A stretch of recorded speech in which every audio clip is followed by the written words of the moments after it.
I mean, we're talking Hadron Collider time machines, man. You heard me? I'm talking time machines.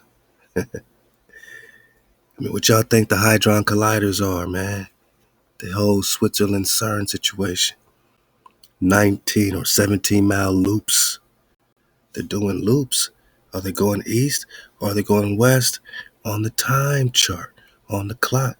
Why does Superman gotta circle the Earth plane? And then he messed up and then he had to go the other way to reset. I mean, man, I'm not the only one thinking time, man. Y'all been thinking time. Y'all been dropping these comments. Y'all got me popping off. It's almost like, you're born into, the Christians would say everybody born into sin, right? But sin is sign, right? Sign represents time. If you're talking mathematics, cosine, sine. You're born into sign. You're born into time. You're born on the time clock. Now you're on the clock. Every day at work, you're on the clock. And our greatest destroyer is time because, we can't get enough of it, right? We're always fighting against time or sin. HaWah surely has put portals and, gateways and protective layers, for us to live longer, to fight time. Who's the father of time? Oh yeah, now you're getting into the Saturn flow, right? The Chronos flow, right? So just what is a time machine? They always have different depictions of them spinning around doing different things. We don't know. But now that we're talking spinning from east to west, now that we're paying more attention to the arrows, I mean, the sun is making a circuit. When it's rolling over you, man, it's sunny, it's daytime, it leaves you. The sun has exhausted his energy. It's night. But the sea is also going east and west, man. And we used to be able to pull up a graphic that they took down on this same projection, AE, as a muzzle, equidescent, something like that, map projection. And they, there's what's it called, nose school. Man, my original flat droppers know what I'm talking about, man. And you can actually see the Earth's, water currents, you know what I'm saying? Or the wind, air, you can choose different filters on it. But they took off this particular map projection. They kept the other ones on there, and then they took this one off. One day it was gone because it was showing you that the water was going in circles. No other map projection has the water going in perfect circles. It's all look like kind of chaos. But with this particular AE map projection, you can see the water either going east or west. Remember, that's east or west. Oh yeah, I think I got this one bigger. Nah, let's get it here. It's cool. All right. You're still on the time chart. So put the clock right here. Now you got, America, South America, Australia, you know what I'm saying? You got the whole earth playing. Greenland, Europe, you got everything happening. Africa over here. Now it's giving you some very interesting directions on this new corrective map of the flat plane by Abazai. It's a Persian cartographer popping off, man. So letting you know that when you go clockwise, you're going west. When you go counterclockwise, you're going east, my naga. So the sun is going in a clockwise direction, so it's going west. Not because it rises in the west or east and sets in the west, because it's literally always going west, always westward bound. The sun is always westward bound. It's going clockwise, always, right? Unless there's a polar, shift or, a time when they say the sun reverses its circuit, what I mean? Now it goes the other way, but what happens then? Do we start going back in time? Does that have anything to do with the future or past? I mean, we're over here asking expert level questions, Drop Nation, because of you and your vibration. HaWah, Shalom to the code keepers, because we are unpacking, unlocking the matrix. But clearly with our orientation, we're giving out orientation pies, orientation enchiladas. East or west, clockwise or counterclockwise. North is in the middle, south, south is everywhere out. South eye, south eye, south eye, south eye. All right, just got to review the orientation because, there's always a new wave surfer coming in the classroom. I want you to feel cozy here. So the sun is going clockwise according to this Robothal map. Westward, right? Okay. So the theory is, we're just presenting a theory that was validated by Superman. But the theory is, and I'm going to play some of that space loop because of the fourth dimension space loop. You know what I'm saying? We're going to discuss the Hadron Collider time machine. Fourth dimensional space loops on the Earth plane clock, man. That's what we talking about, Drop Nation. Because you got the drop, all right? So the 17-mile long loop that they built over the temple of Apollo, right? CERN, Switzerland, all that, we talked about it. Shout out to my bro Silas Nehemiah. We done been talking about it since 2015, something crazy. But that loop, what does that have to do with space and time, Now that you know, they're either going west or east.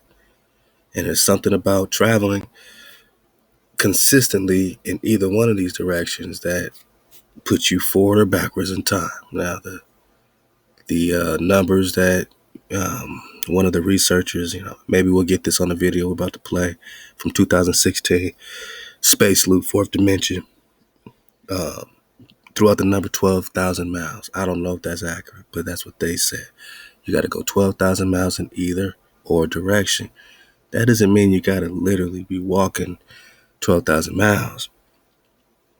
But if you're spinning, let's say you just started spinning, like some of my people said when they saw that Spider-Man clip, they remember being a child and like they tried to spin and go forward in time and backward in time. Like they got the message that going in one of these directions, puts you forward or backward in time. Okay, that's all we're talking about. Time travel balls.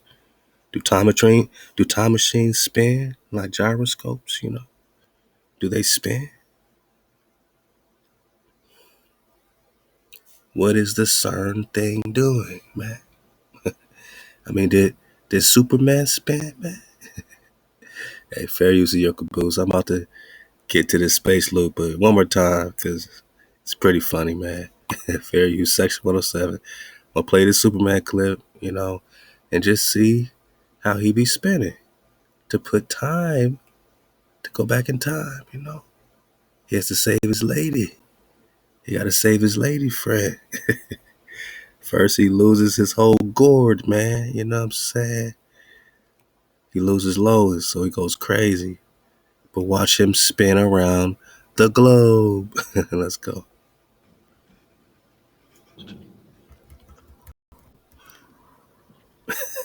Best actor, man. Best actor.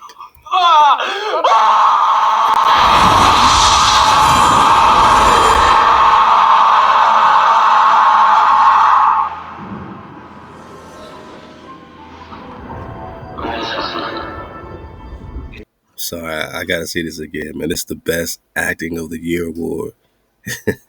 Hey, rest in power, my bro, right here, man. You know what I'm saying? It was Christopher Reeves, man. Rest in power, Christopher Reeves, man. Real talk. Best acting ever, man. Ever, man.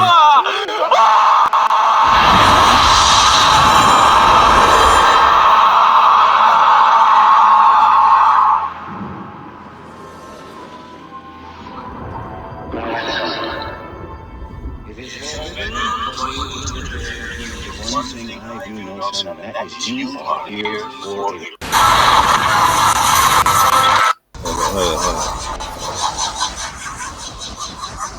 My bad. I saw Donald Trump. I wanted to show you. Hold up. One thing I do know something, and that is you are here for a reason. It is the closest thing I can do. All those powers. One thing I do know something. Y'all see Donald Trump right there, man? Tell me I'm tripping, man. Y'all see Donald, man? That's Donald Trump, man. What's this got to do with the past and the future? Let's go. That is you are here for a reason.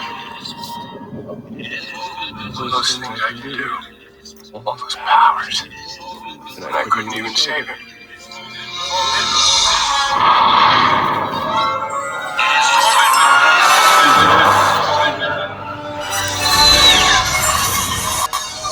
Okay. They're going to give you a ball. You're not on a ball. You're not on a ball. Water's not curving into a ball. You did. We done talked about this Flat Drop 101. We're talking about an Earth plane. We're looking at Earth plane maps. All right. I'm comparing that with time travel, boss. I think we're having an original thought. You know, we're just popping off. Okay. It's the fifth way. You're not on a ball. All right. So he's going in circles across the Earth plane, either east or west. Because we have understanding of a theory that going clockwise will be future, counterclockwise. Most likely he's going east, right? He's going east. And he's doing circles to go back in time. So what do we think the CERN Hadron Particle Collider is doing 17 miles long? Are they fucking with time? I be hearing about them opening portals up and this and that and antimatter and who knows, right? I mean, who knows, but are they affecting time? How are they affecting the future and the past with this particle hadron super loopy-loop colliders? And why is Superman going in circles around the Earth?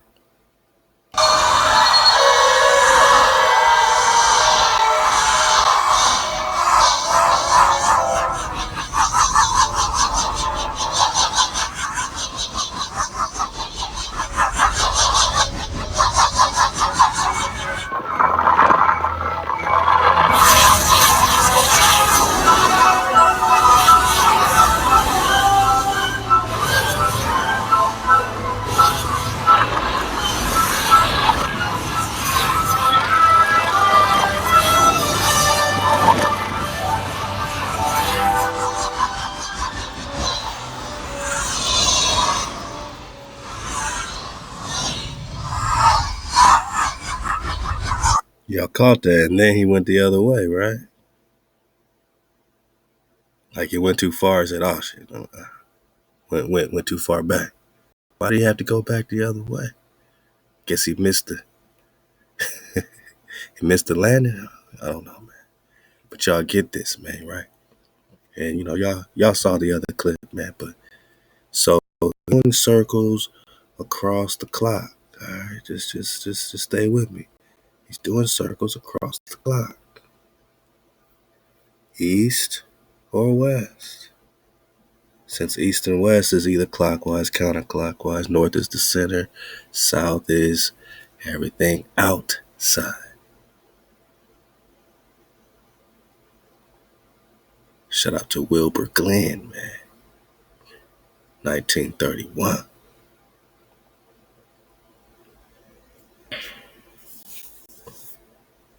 The sun is only 27 miles across.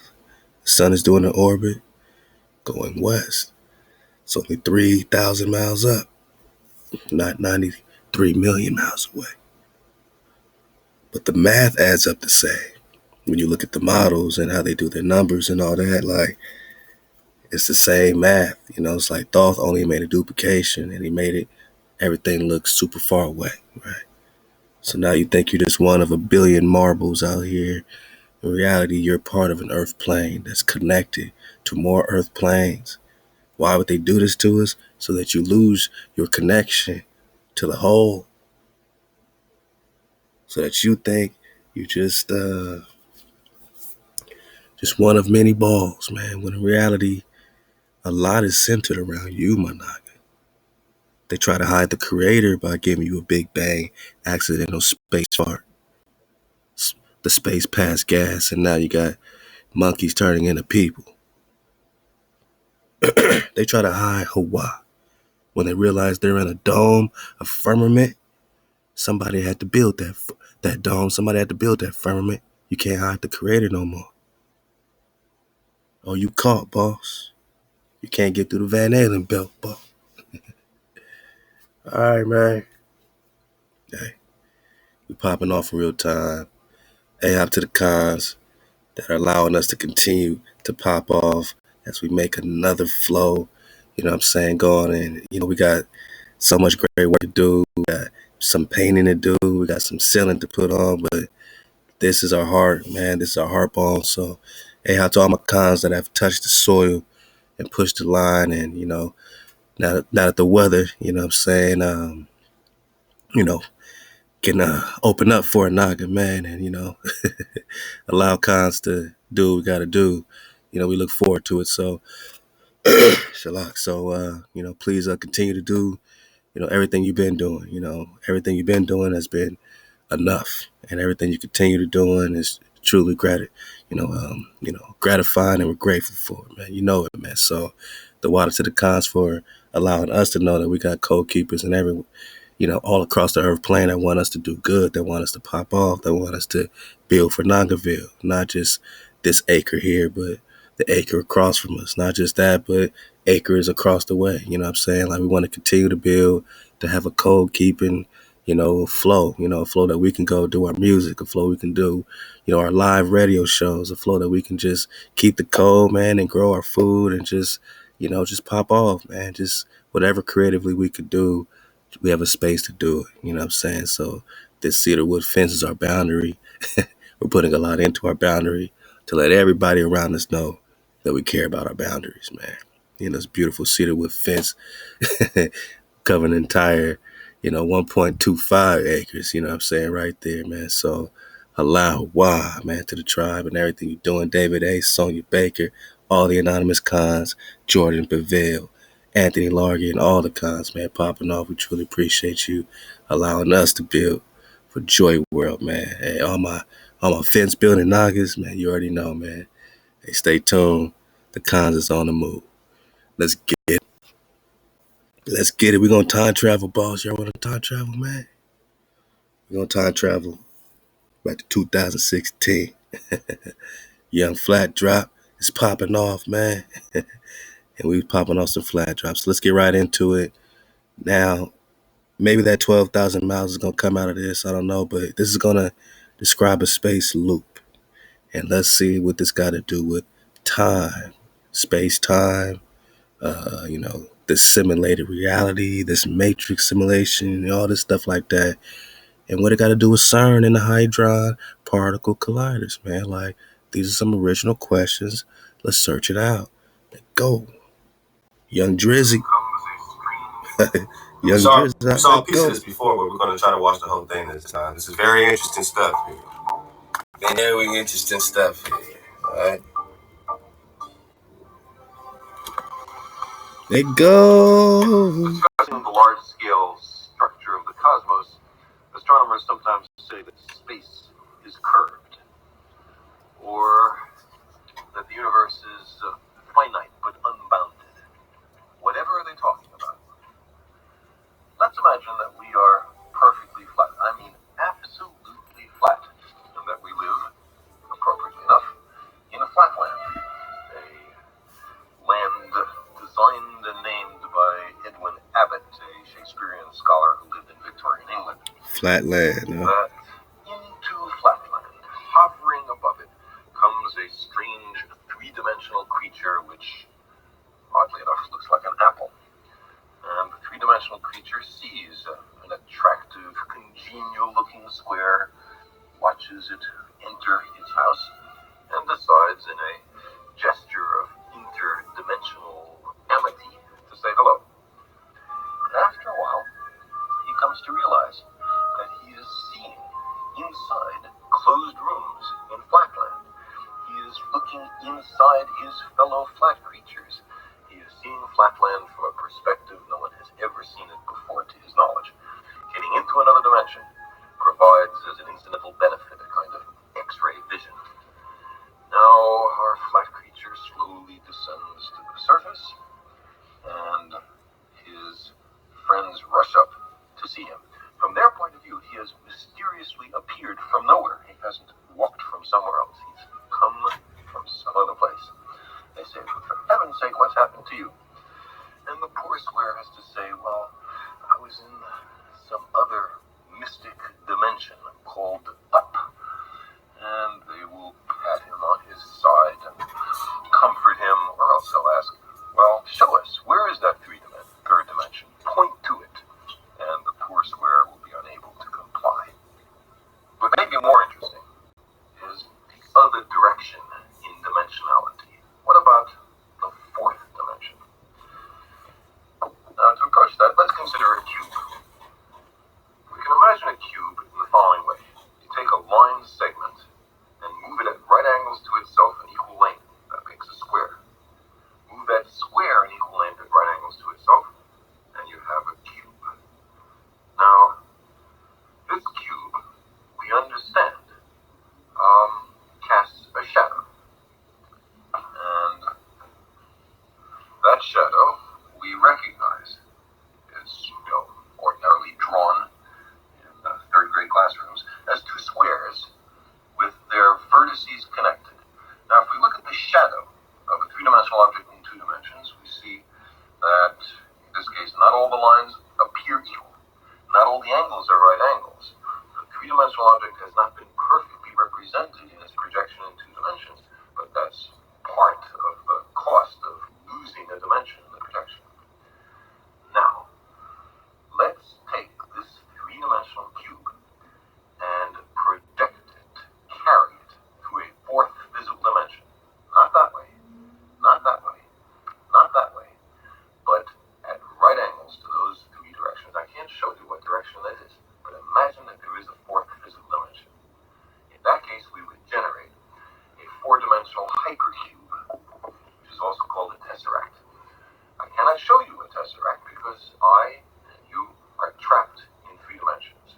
But what I can show you is the shadow in three dimensions of a four-dimensional hypercube or tesseract. This is it. And you can see it's two nested cubes, all the vertices connected by lines. And now the real tesseract in four dimensions would have all the length and all the angles right angles. That's not what we see here, but that's the penalty of projection. So you see, while we cannot imagine a world of four dimensions, we can certainly think about it perfectly well.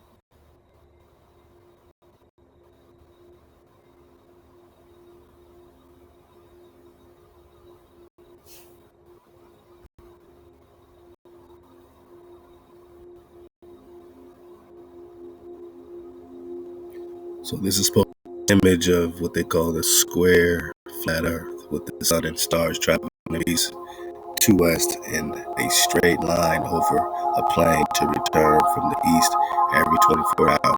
Space loop.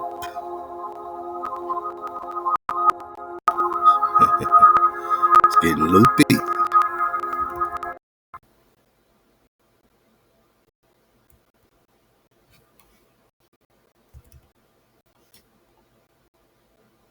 Hold up, man.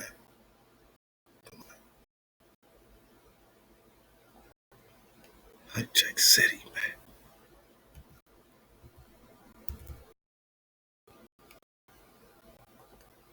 Oh, Hijack City. Oh, Hijack City. Oh, getting to space loop before. Oh, what? Things start to connect to these real niggas a little too much for you? You don't want us going back in time to see where you really came from? You want to see us part of the future, man? All right. You back? Wanna stop playing? All right, man. My bad, y'all. Over here trying to throw interruptions on the flow. But what I want you to pay attention to and bring it back is the circle that is making that loop. Just, go back to the chart, east or west, you know what I'm saying? And we're talking space and we're talking time. It's deep waters, man. Let's get it from here. Square, flat earth.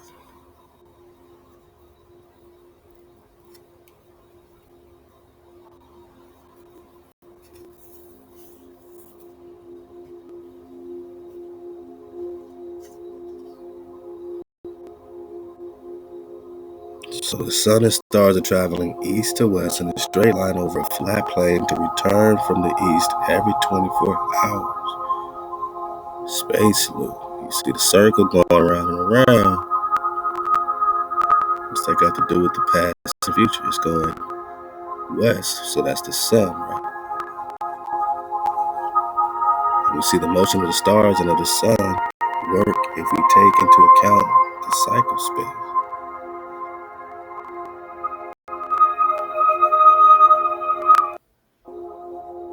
I gotta get this again, man. I don't want to miss this. I've been waiting to get back to the space loop.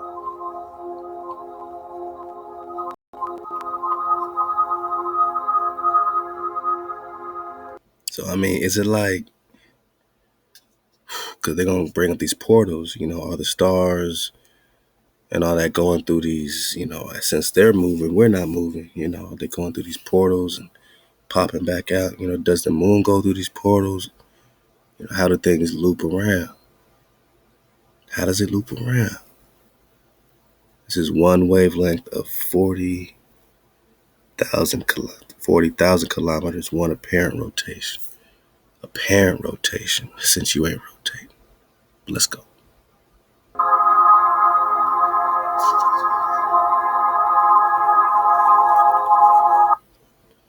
And we see the motion of the stars and of the sun work if we take into account the cyclical or cyclic space loop, and the magnetic walls located along the latitude 90 degrees, the foundation of heaven. Whoa. What? The magnetic walls located along the latitude 90 degrees. I told y'all this is deep. We was covering this in 2016, trying to surf the wave, man. We still are like, wow, because it's getting deep. I'm talking space loops. Foundations of heaven. 90 degrees.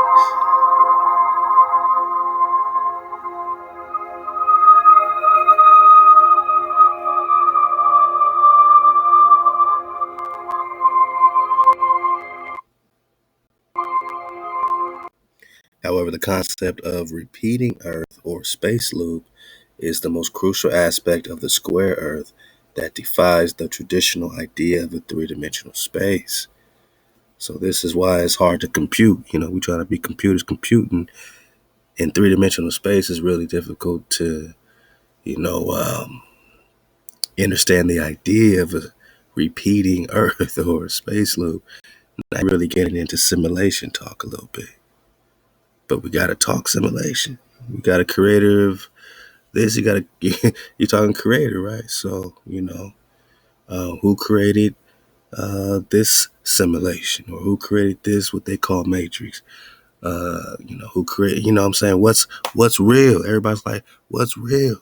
And if knowing what is real, would that help you, connect to your power clearly? You know what I'm saying? So, my thing is, whether I'm in a simulation or whatever, it's realer than a mug. It's realer than a mug over here, man. So, we still got to code up and we got to beat it. You know what I'm saying? We got to come out victorious. If, you could be sleeping in your bed, but the real you could be somewhere completely different, playing a video game. That's you, man. You ever think somebody playing you like a video game, man? It's crazy talk, man. I know. But that means, you still got to be victorious, man. You know what I'm saying? I don't know. Look, man, I'm popping off with you, man. Video games, simulations, matrix, space loops. However, the concept of repeating Earth. So when we're talking space loop, we're also talking repeating Earth. What is repeating Earth? It's space loop. It's the most crucial aspect of the square Earth that defies the traditional idea of a three-dimensional space. What does it mean? 2016. We off the balcony, man. We off the balcony right now. Y'all see my camera right here? This is how I used to record all the drops, man. Just off the. This was the first iPhone ever made, man. And you see the laundry machine, man? We literally on the balcony popping off, man. My balcony servers know what time it is, man. Hey, out to you, man, for sticking with a naga, serving away with a naga all these years, man. Almost a decade, man. Look at us, man. Therefore, therefore, for further examination of the square flat earth requires a redefinition of the very concept of space. Okay, well, let's redefine space. So you saying I can dig that. Outer space.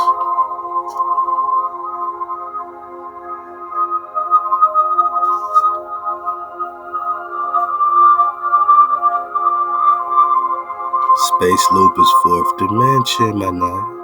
Oh, we out of here, boss. We out of here, baby.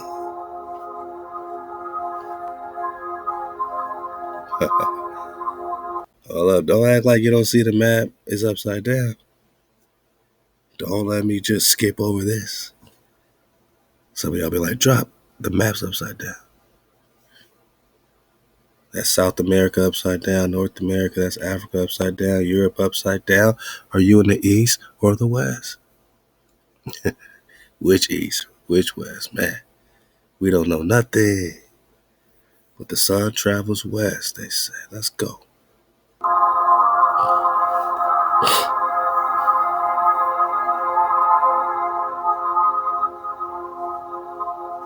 The same applies to people and objects. A traveler going from east to west in a straight line will arrive at the starting point every 40,000 kilometers or 24,000. I think that's 854.8 miles, something like that, while going over a flat plane. Wait a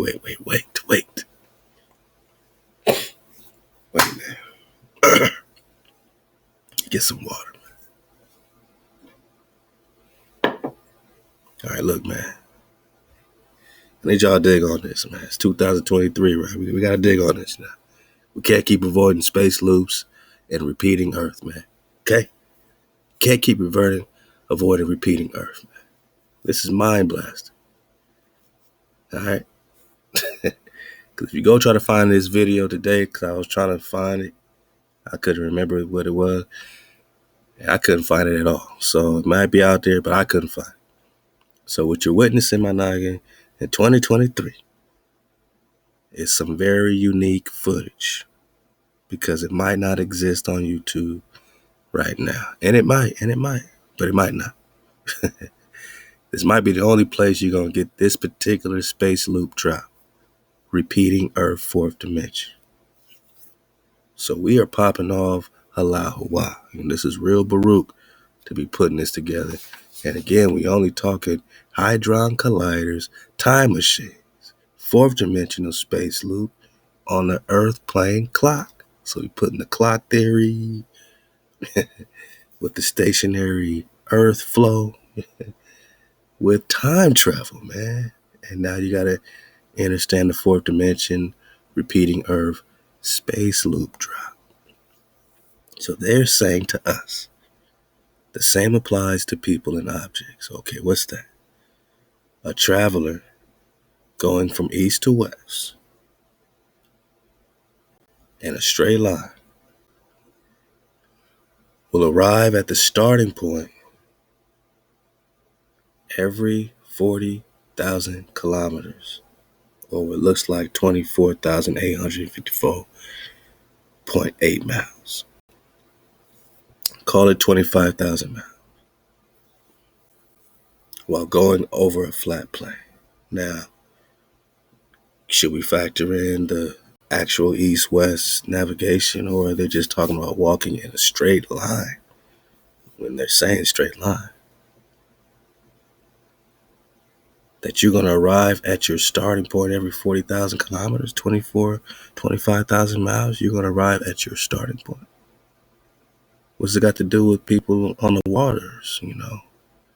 Someone said, man, is that why planes go missing? Maybe they, travel a certain direction too long and they loop into another dimension.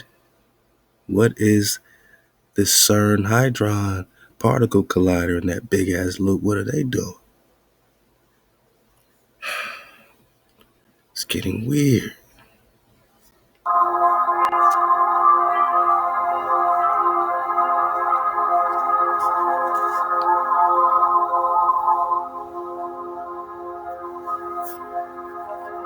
And again, the map is flipped. Look how they flipped the map. How is it possible, boss?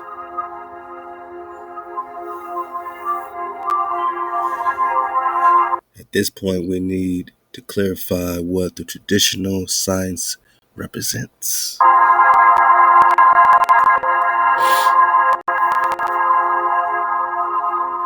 Okay.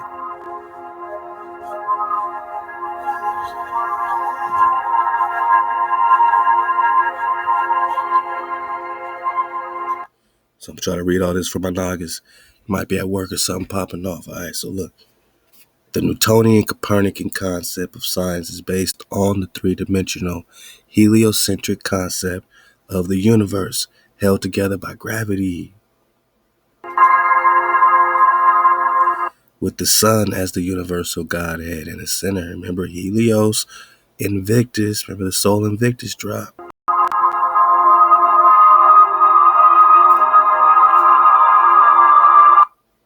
My family just turned these down. Let it go. So accordingly, all scientific notions and concepts must be compatible with the three-dimensional heliocentric cosmology in the first place to be recognized as scientific and canonized. Now they're rocking with the church. That's what's being pushed into education. Church and school got a treaty. Church and school got a treaty. Discoveries that contradict the heliocentric cosmology, regardless of their validity and benefit, are systematically denied funding and labeled as unscientific and heretic as they directly oppose the Godhead of the Son. Okay. I mean, it's really an easy lay, you know. You see the play, it's an easy lay. Let's get it. The initiator of heliocentrism, Nicholas Copernicus, holding a sun symbol as it is common for members of religious sects based on sun worship. Uh-oh. I wasn't going to say it, but they said it. So when they go into these religions and you worship in the sun, whether you call him HaWah or Jesus, that sun is the same sun to them. It's the same Helios. It's the same Invictus. It's the same Jupiter.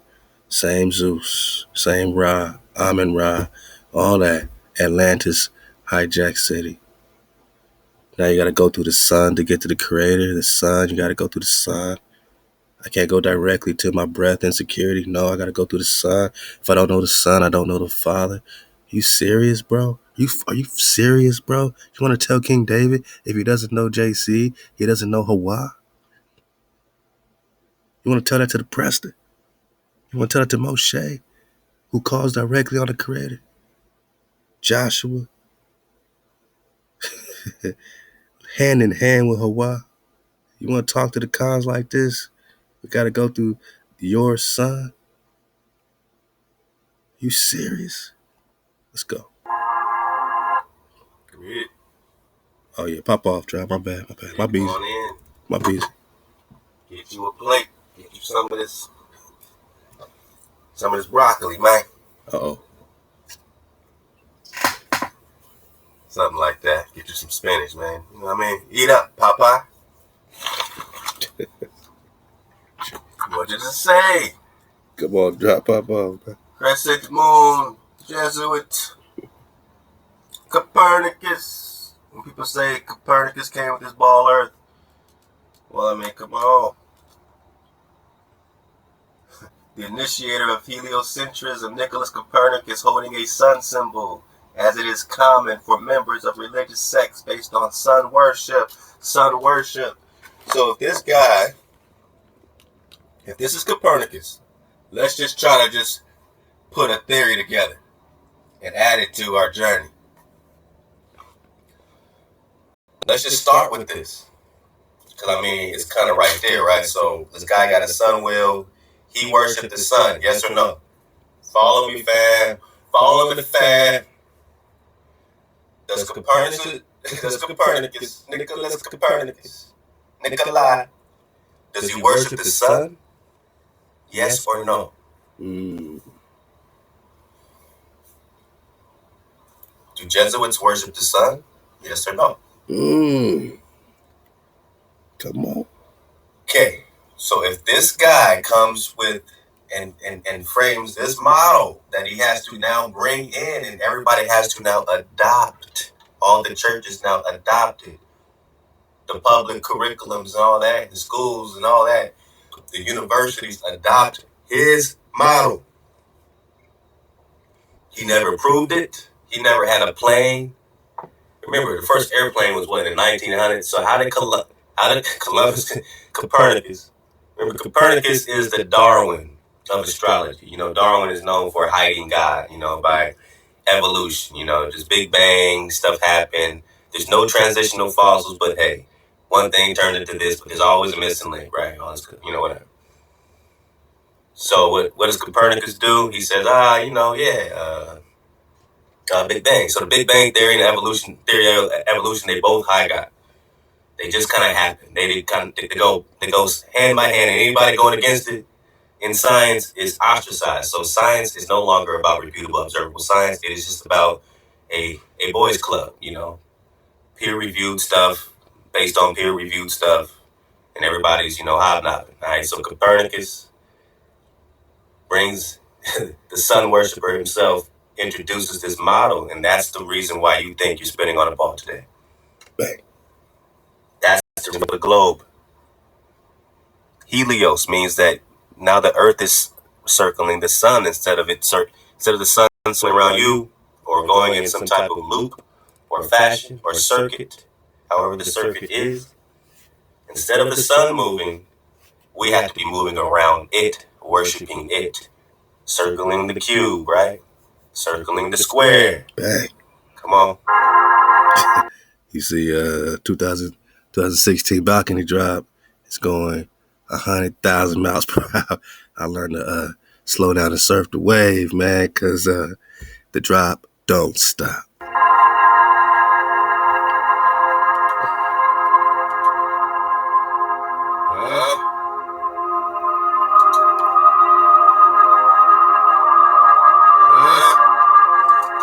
You thought this was play? No. No play. No play. No play. Let go. No play. What? They got Antarctica here? Because, I mean, where else can Antarctica be? Do you see Antarctica here? Nah. There's no Antarctica, right? So, yeah, that's the ice wall. That's how they sit in their meetings. And that's also the sun wheel. Ain't that some shit? 33 degree. You already know. Oh. That's your boy. That's the egg. The egghead. Yeah. Let's go. To answer the question if space loop is possible in the heliocentric three-dimensional universe, ... Awesome. Alright, here's where we start having fun. Just relax and take this like water. Don't use your left brain. Take it like water. So here's how the circuit, that's one theory, right? the circuit. Here's another theory. One portal, another portal.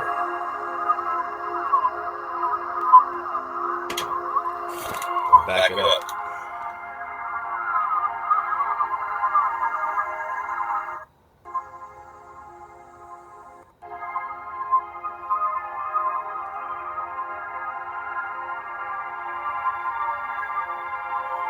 Alright, to answer the question, if space loop is possible in a heliocentric three-dimensional universe.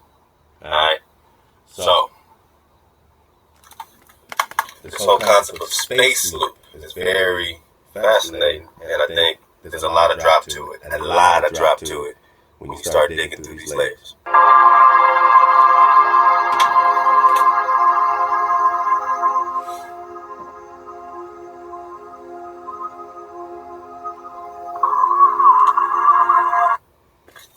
I'll read this with you. The following is not possible in a three-dimensional heliocentric universe.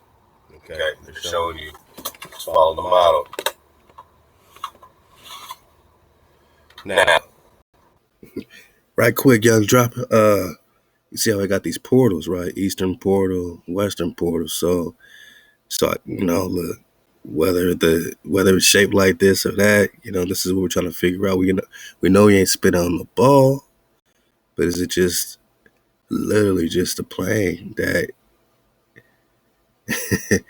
you go through these portals and you kind of get back to the other side type of thing? You know what I'm saying? I mean, we're talking fourth dimension, right? So in three dimension, it's hard to really understand. It's just a circuit. But in fourth dimension, I'm saying, what does it look like in the fourth dimension? You know what I'm saying? they're saying the following. So what they're about to show you, they're saying it's not possible in a heliocentric universe where the sun, where we're circling the sun, and the sun is not, making a circuit around us. Back. All right, so what we're about to see is their model of how the sun is making a circuit. And they're going to show it going from the eastern portal to the western portal. So if you are in between that, the sun is going over you, okay? Now, it's also going to match up with the, traditional type of circuit theory that way, where you'll see it kind of timed and mathematically timed, however they did it, to match up precisely. So you're going to see the same circuit here happening with the sun here.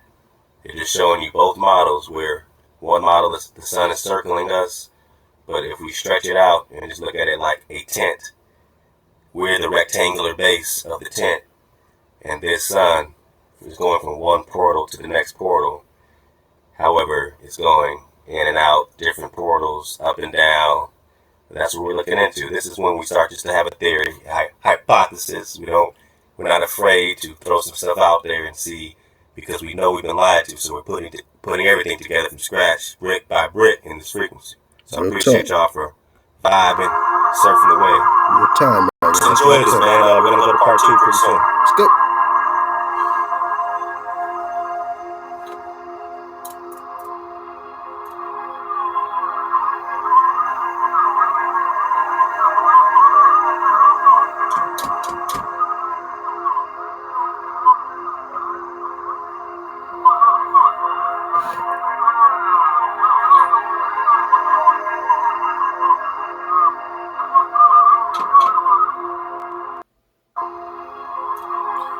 Just notice this meter here. This is supposed to be 24 hours at the 12 o'clock. See how it lines up. I don't know how that connects with the equator and all that as well, but just think about the clock theory as they put this, as they line it up, man. So we got the clock flow, you got the circuit, space loop, it's all happening. It's all happening. Let's go.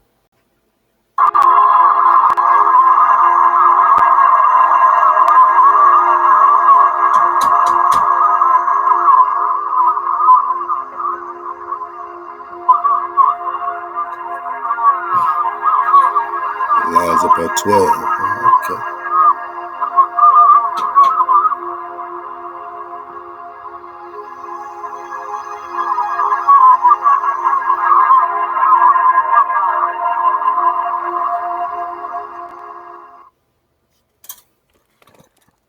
read this to those, some people like they got their earphones in and they can't hear, all they can do is listen. So I'm gonna try to help out. In most of them, a fourth dimension was attributed to geometrical shapes, such as the tesseract, never to space in general. So they haven't really attributed the fourth dimension to space in general, but just to certain geometric shapes. For all it's worth, dig on it. Okay. This is just some water. Accept it as water. Water hits a cup, it becomes a cup. Alright, don't try to figure it out with this source or that source. Just try to flow with everything you know and accept it as water, because when you're anchored in truth, only truth is going to remain.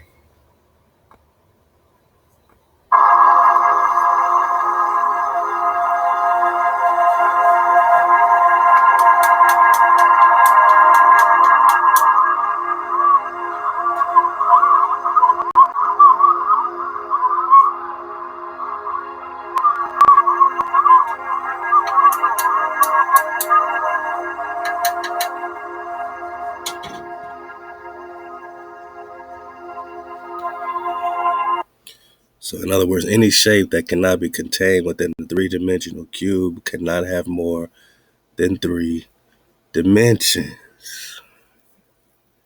Y'all get that? Any shape that can be contained within a three-dimensional cube cannot have more than three dimensions. Let's go.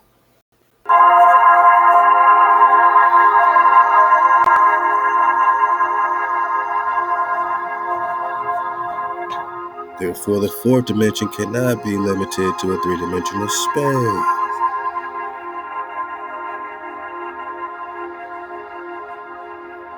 The first three dimensions: length, width, and height.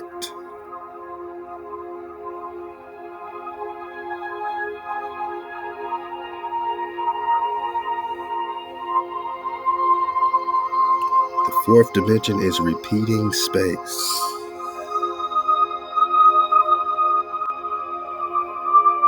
The cube represents the universe.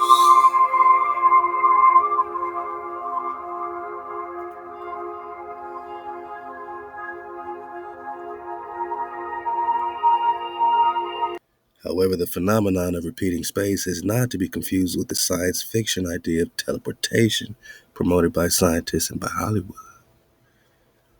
So they're not teleporting. They're repeating and looping to a starting point. Told y'all this is that water.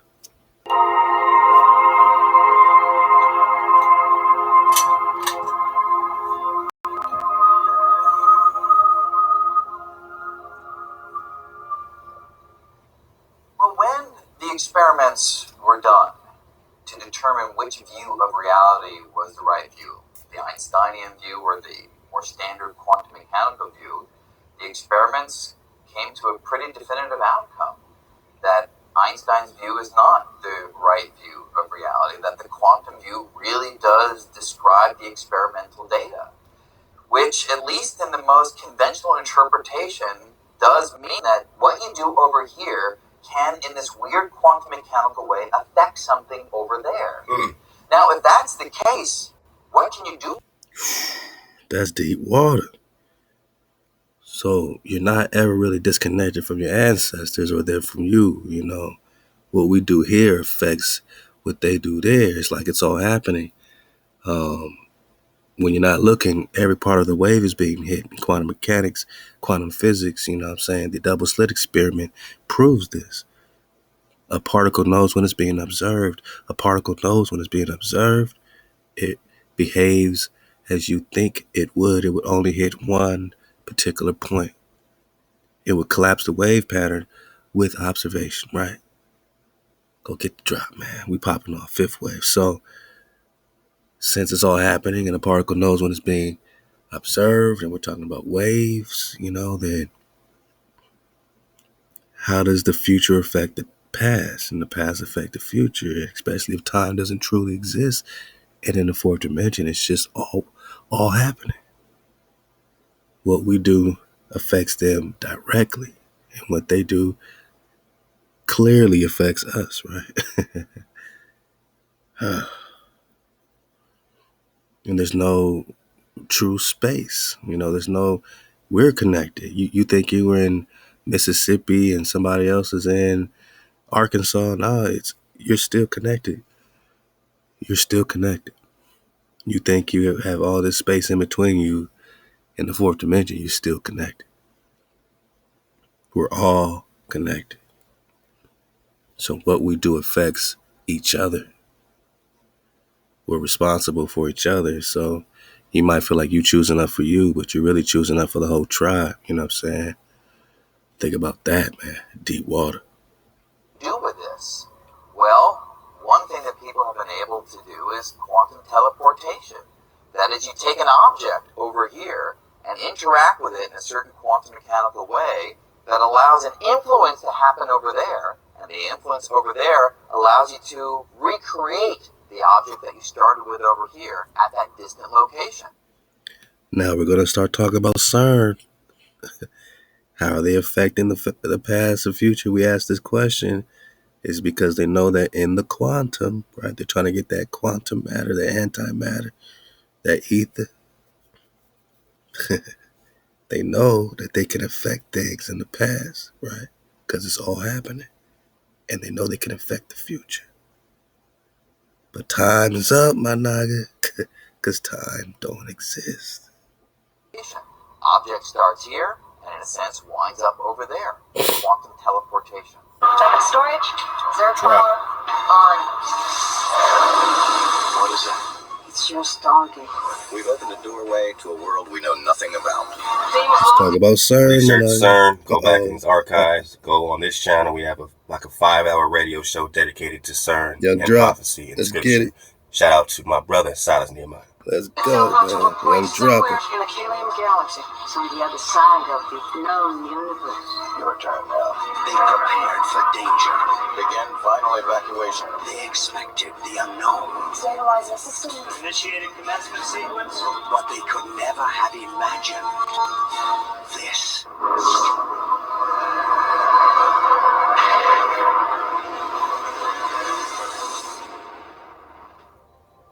Wow. Okay. So now we're talking about CERN, just like right on time, right? I didn't know I had a CERN reference in this drop. So let's go. The concept of teleportation is based on the idea of dissolving an object at point A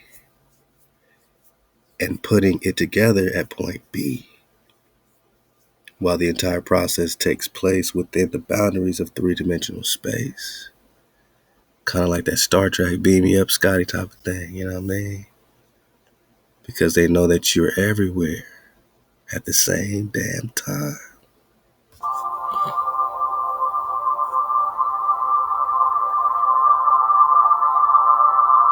You are everywhere at the same time. In the fourth dimension, however,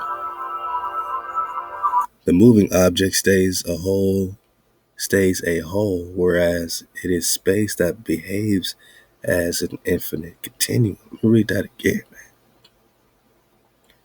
In the fourth dimension, however, the moving object stays a whole, whereas it is space that behaves as an infinite continuum. Hey, leave a comment. Let me know what this means. I need your help. How does it stay whole in the fourth dimension, but space behaves as an infinite continuum? Come on, droppers. Let's go.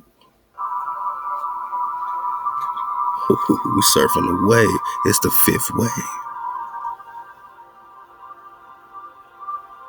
So we got eastern portals and we got western portals on the upside down flat plane. The cube, as illustrated, has only 3 dimensions. So the hijack wants to control the cube because they want to control 3-dimensional space, right? Satan can only play in this 3-dimensional space. This firmament, you could look at it many different ways. The firmament has them bounded. They're bounded in the 3-dimensional, space and all that stuff, man. They're walking around a cube in Islam, right? What's in that cube, right? We got Saturn, the god of time, ping, pow, cube, time, ping, pow, 3 dimensions. And if they can control that particular platonic solid, although the platonic solid itself is neutral, like any crystal is neutral until they put a particular intention on it. Like you make a magic wand with good magic, you make a magic wand with terrible necromancy and sorcery, depending on the intention that you're putting on the platonic solid.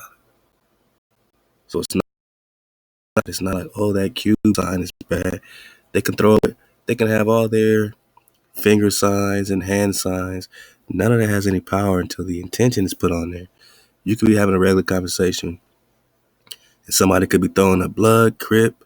They could be throwing up all the different signs of every gang on accident, just because they're just talking. You know what I'm saying? They're not conscious of, and because they did it unconsciously doesn't mean they're secretly a blood or secretly a crip or part of the Illuminati because they put some horns up while they took a picture. They could be from Houston, man. Like, it's like we got to get out of that, dog. Like, it's about the intention. It's about the intention. Everything is neutral until you put the intention on it. So they take the platonic solid, an innocent cube, innocent square, 90 degrees, all that, and they put their intention on the earth, since in platonic solids, the cube represents the earth. Now we're talking about a square earth, 4th dimensional time loop, repeating earth. Let's go.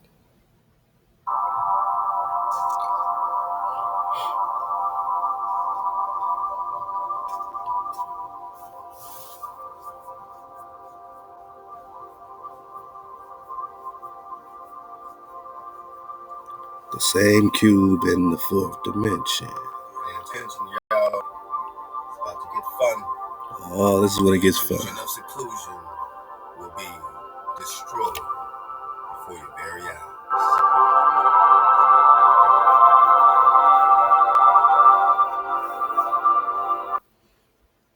So all these are taus. This is the last letter of the Hebrew. Repeated, repeated, repeated, repeated.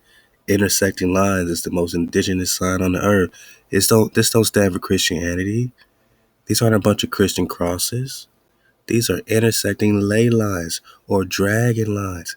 How do the dragons travel?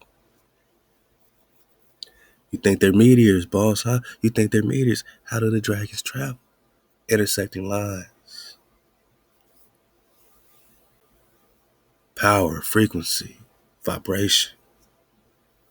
So you might hit one tau, but there's another tau right along the way. You have many taus in your life, many checkpoints to hit, right? It's not just one tau, but the main tau for HaWah is the tribe coming back together, right? Ezekiel 37, two sticks in your hand, right? God.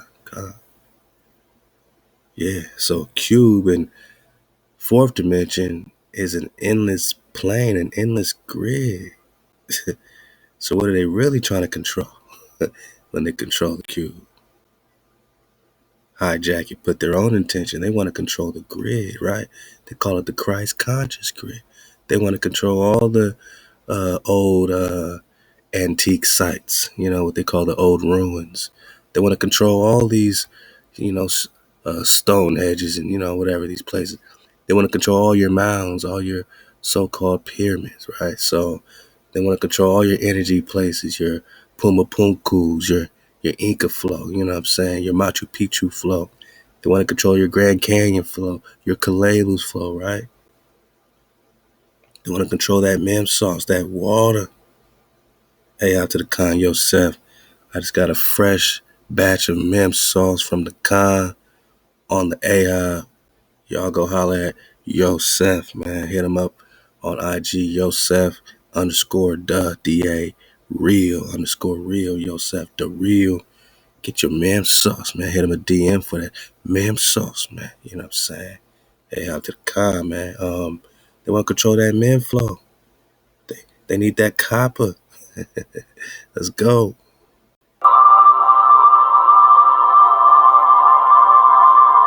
Vibrate. Activate. Traveling objects are not bound to the boundaries of the three-dimensional space, but instead they travel within the four-dimensional infinite grid consisting of one and the same three-dimensional space, hence the space loop. So the sun is not in the third dimension, is what they're saying. The moon is not in the third dimension. It's utilizing the area, but it's not bound to three-dimensional space. Wrap your noodle around this one, man. This is a theory. Don't say if it's right or wrong. We can search something out. We can investigate without you coming in our classroom saying, "Nah, man, that can't be, man. We're on a spinning ball." Hey, back, hijack. Don't come in our classroom with no negativity. Don't try to crap on our investigation, man. We're investigating. Ain't that a good thing that we're doing this instead of something else? Huh? We could be doing many things. We ain't on no play, man. So we are investigating. Get out of our way. We didn't say we know anything. Back, hijack. You came in for information. We popping off vibration off the balcony from 2016 with the wave surface. We got the vibration. We got that vibe. Bent energy. We in 432. By the time they catch up to the information, now they got to get in the vibration. And that might be the hardest for some. They might get the information, but they don't understand the vibration. You know. Traveling objects are not bound to the boundaries of the three-dimensional space, but instead they travel within the four-dimensional infinite grid consisting of one and the same three-dimensional space, hence the space loop.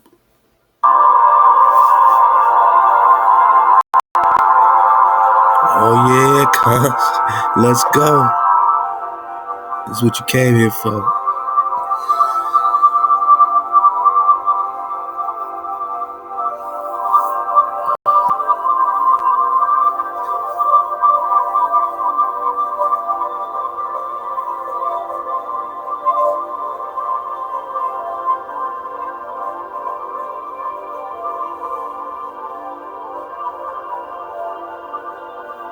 Objects in the fourth dimension.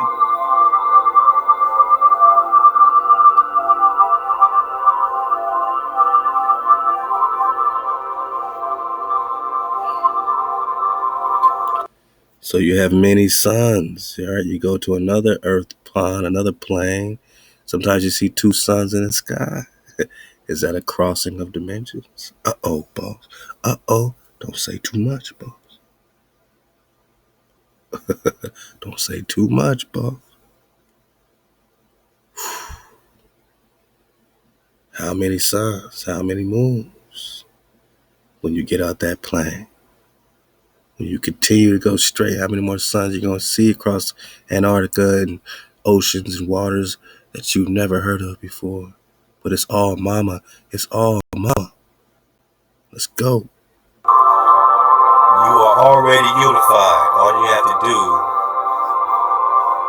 is activate.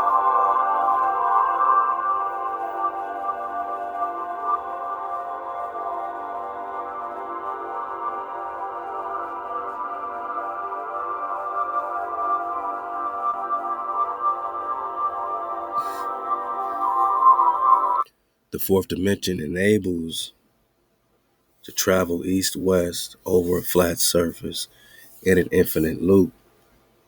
Again, is this how the dragons fly?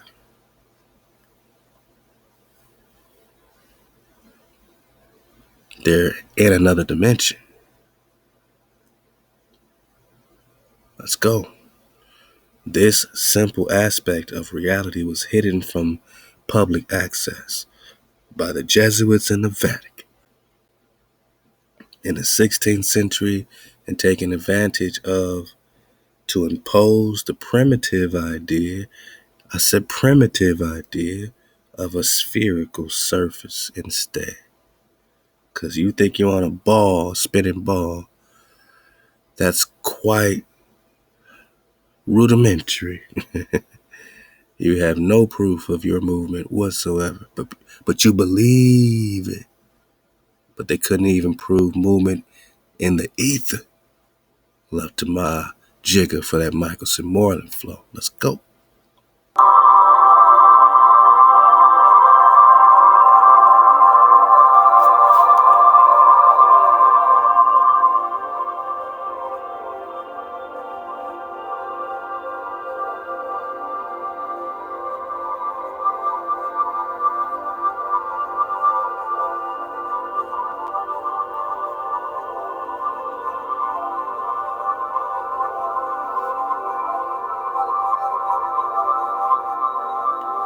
Hijack City.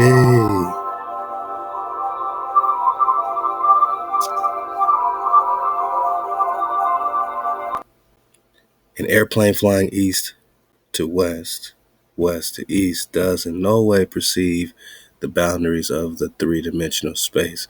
Instead, they perceive space as a four-dimensional continuum.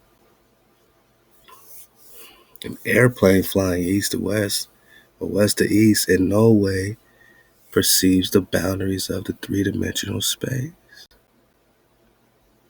Somebody said, is that what happens when the airplanes go missing? Are they in the fourth dimensional space? Are they in a continuum? Do they go to the past or the future? I mean, let's go.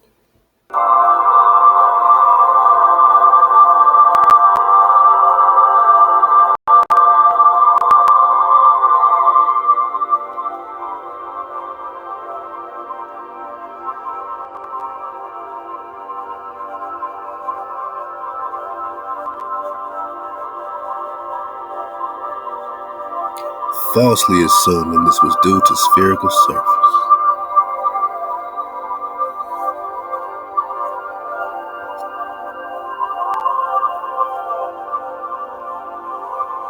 Airplanes and ships prove we experience space in the fourth dimension. Airplanes and ships.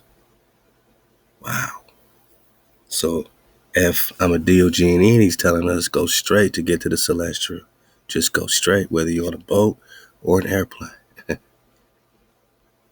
this researchers are saying, hey, look, if you're on a ship, if you're in an airplane, you're now utilizing fourth dimensional space. You're experiencing space in the fourth dimension. What's it got to do with that mem sauce? That water? Let's go.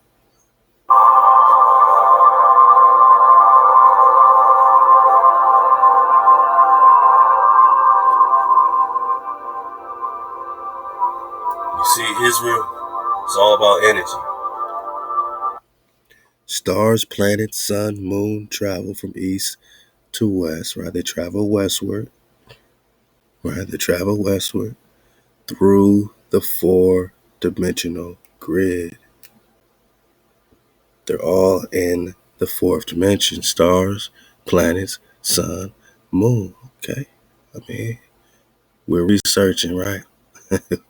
We are researching. They're traveling east to west, which is westward, which would be clockwise, which will put you in the future, right? Because you're going, in the future every day, right? You're going day to day. Now, if all that reverses, then you'll be going in the past. Let's go. You're creating a signature. And you've always been united. You just were put to sleep into the illusion of seclusion. The purple walls represent the geographical boundaries of the three-dimensional space and are in no way perceived in reality. How much are we not perceiving in the three-dimensional space?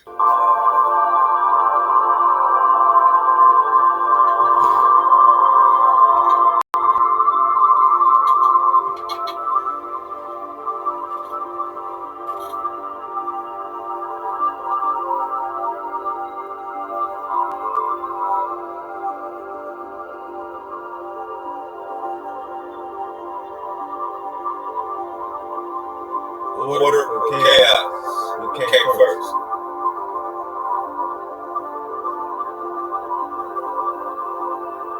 The Big Bang Theory. sound frequency directed energy transfer into your HaWah. Wow. They want us to feel like, oh, chaos came first. Just something chaotic turned into order. But what they perceive as chaos is order. Because ain't nothing happened by accident. An object within the grid acts as one and the same from a three-dimensional viewpoint.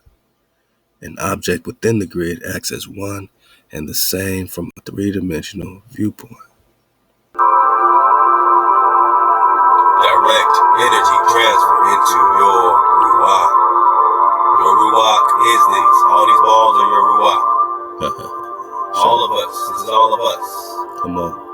We are all together in this. In the fourth dimension, however, the object acts as four-dimensional structure consisting of itself. Get that part again? Hold on, one more time. The Big Bang Theory. Sound frequency directed energy transfer into your HaWah.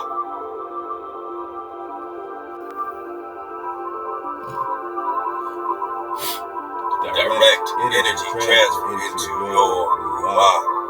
Your HaWah is this. All these balls are your HaWah. All of us. This is all of us.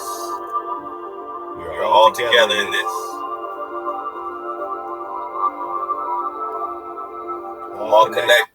All connected. So in the third dimension, it's one and the same, you know what I mean? The fourth dimension, it acts as a four-dimensional structure consisting of itself. So it's all a structure. Like imagine you all being different bricks used for the pyramid, right? The fourth dimension would be the pyramid itself. Third dimension, you feel like you're a separate brick. You feel like you're separate than your brother, than your sister. The code is what unites us. Without the code, you fall victim to the illusion of seclusion and the third dimension of separation. There is no separation. It's an illusion of separation. You feel alone. There's no way you could be alone. If only you knew how connected you are. And there is a part two to this, but we're going to get some CERN drop first. Literally connected. Literally connected on this tree of life.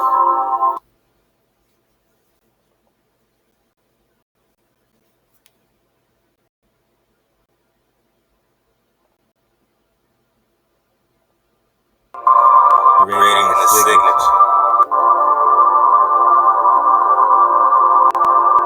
The Big Bang Theory. Sound frequency directed energy transfer into your HaWah.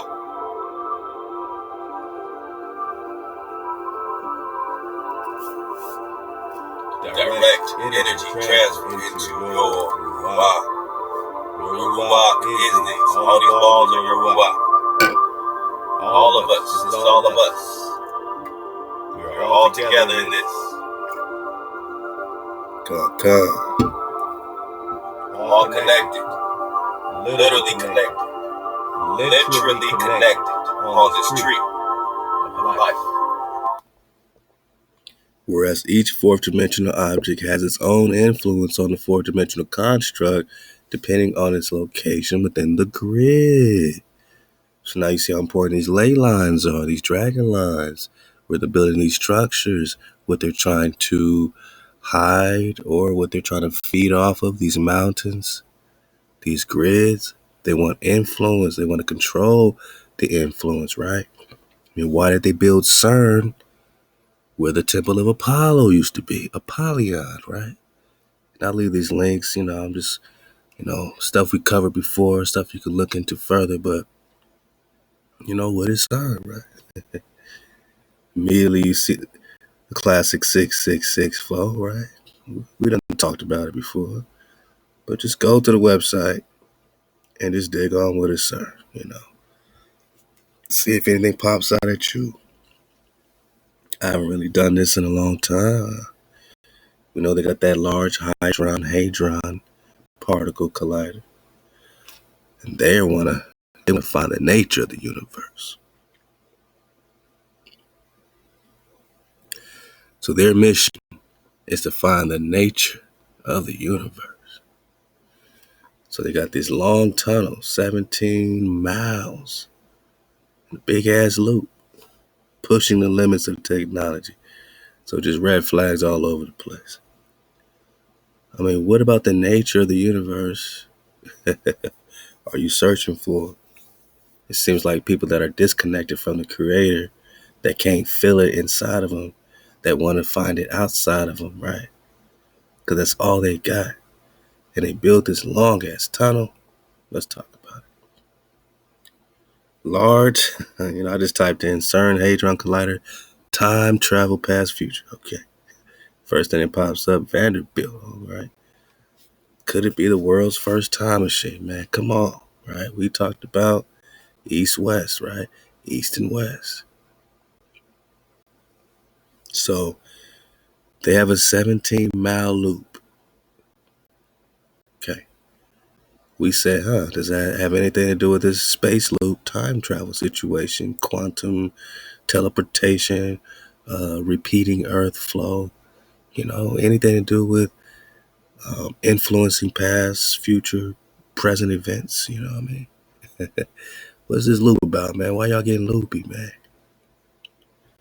Vanderbilt University says Large Hadron Collider could be world's first time machine, boss. Oh, so it's not just drops theory.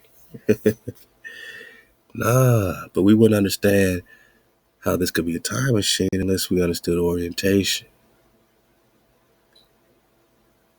And now with the space loop fourth dimension, we can see a little clearer that perhaps, it looks more loopy in the third dimension than it does in the fourth dimension. Okay, let's go. Like I said, we got a part 2 to get to. I'm going to go quickly. A lot of these links, I just, bring them into the water. The latest theory of Tom Weiler and Kui Man Ho is right. If it's right, the Large Hadron Collider, the world's largest atom smasher that started regular operation last year, could be the first machine capable of causing matter to travel backwards in time. Backwards in time, huh? So we said forward or past. If it's going backwards, boss, that means that they're shooting whatever they're doing counterclockwise. Now, can they reverse it? Maybe they can, I don't know. Is it built just to go one way? I don't know. And this is not the only one. We'll get that quickly as well. This is not the only one. The one in Switzerland is not the only one. We got big, large hadron colliders right here in America, man. Okay, so, yeah, all right. And think about the portals, gateways, all that. Right, okay. You see what I'm saying? I can't make this stuff up, man. They're focused on causing matter. What happens when the matter travels backwards in time? How does it affect the future? Now, our theory is a long shot, admitted Wheeler, who is a physics professor at Vanderbilt University, but it doesn't violate any laws of physics or experimentation or experimental constraints. One of the major goals of the collider is to find the elusive Higgs boson. That's the God particle, right? They want to understand God. They want to know HaWah. These are just like children that want to know HaWah, right? You can feel HaWah inside of you.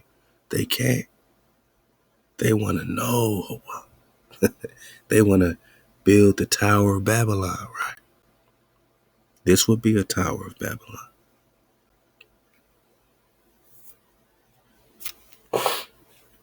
Let's go. Get some more water.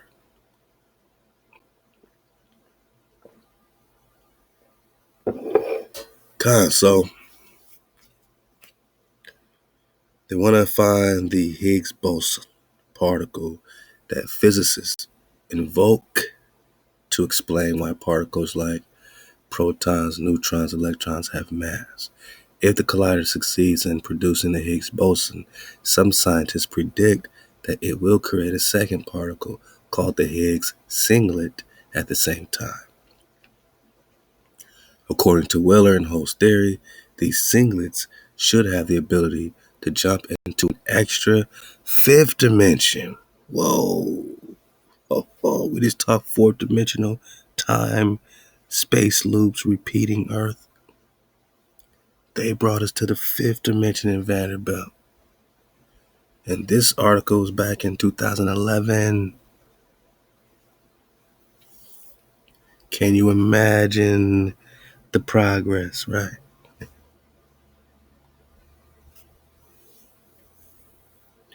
So these singlets, these particles have the ability to jump into the fifth dimension where they can move either forward or backward in time and reappear in the future or the past. What? Space loop, boss?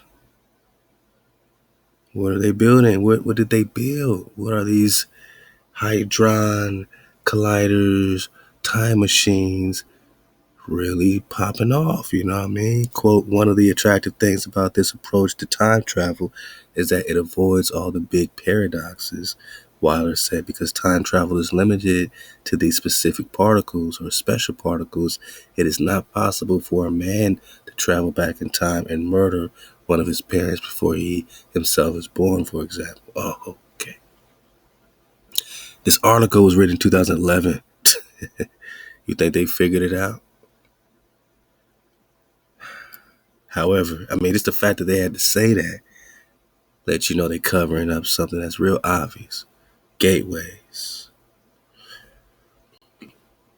Maybe the man is not spinning around in the tunnel, but you open up a portal to the past or the future. These particles, these God particles, are opening up portals to the past and the future on the clock. So a man can walk through, right? However, if students could control the production of Higgs singlet, they might be able to send messages to the past or future. Whoa. Even if that's all they were doing, this is drastic, right? You're changing everything with your messages. What are you saying? Oh, these niggas gonna wake up a lot faster than we thought. And now you hide more stuff on the internet? All right. So I'm gonna keep going. Keep going, man. Let's go. This is from the mythological.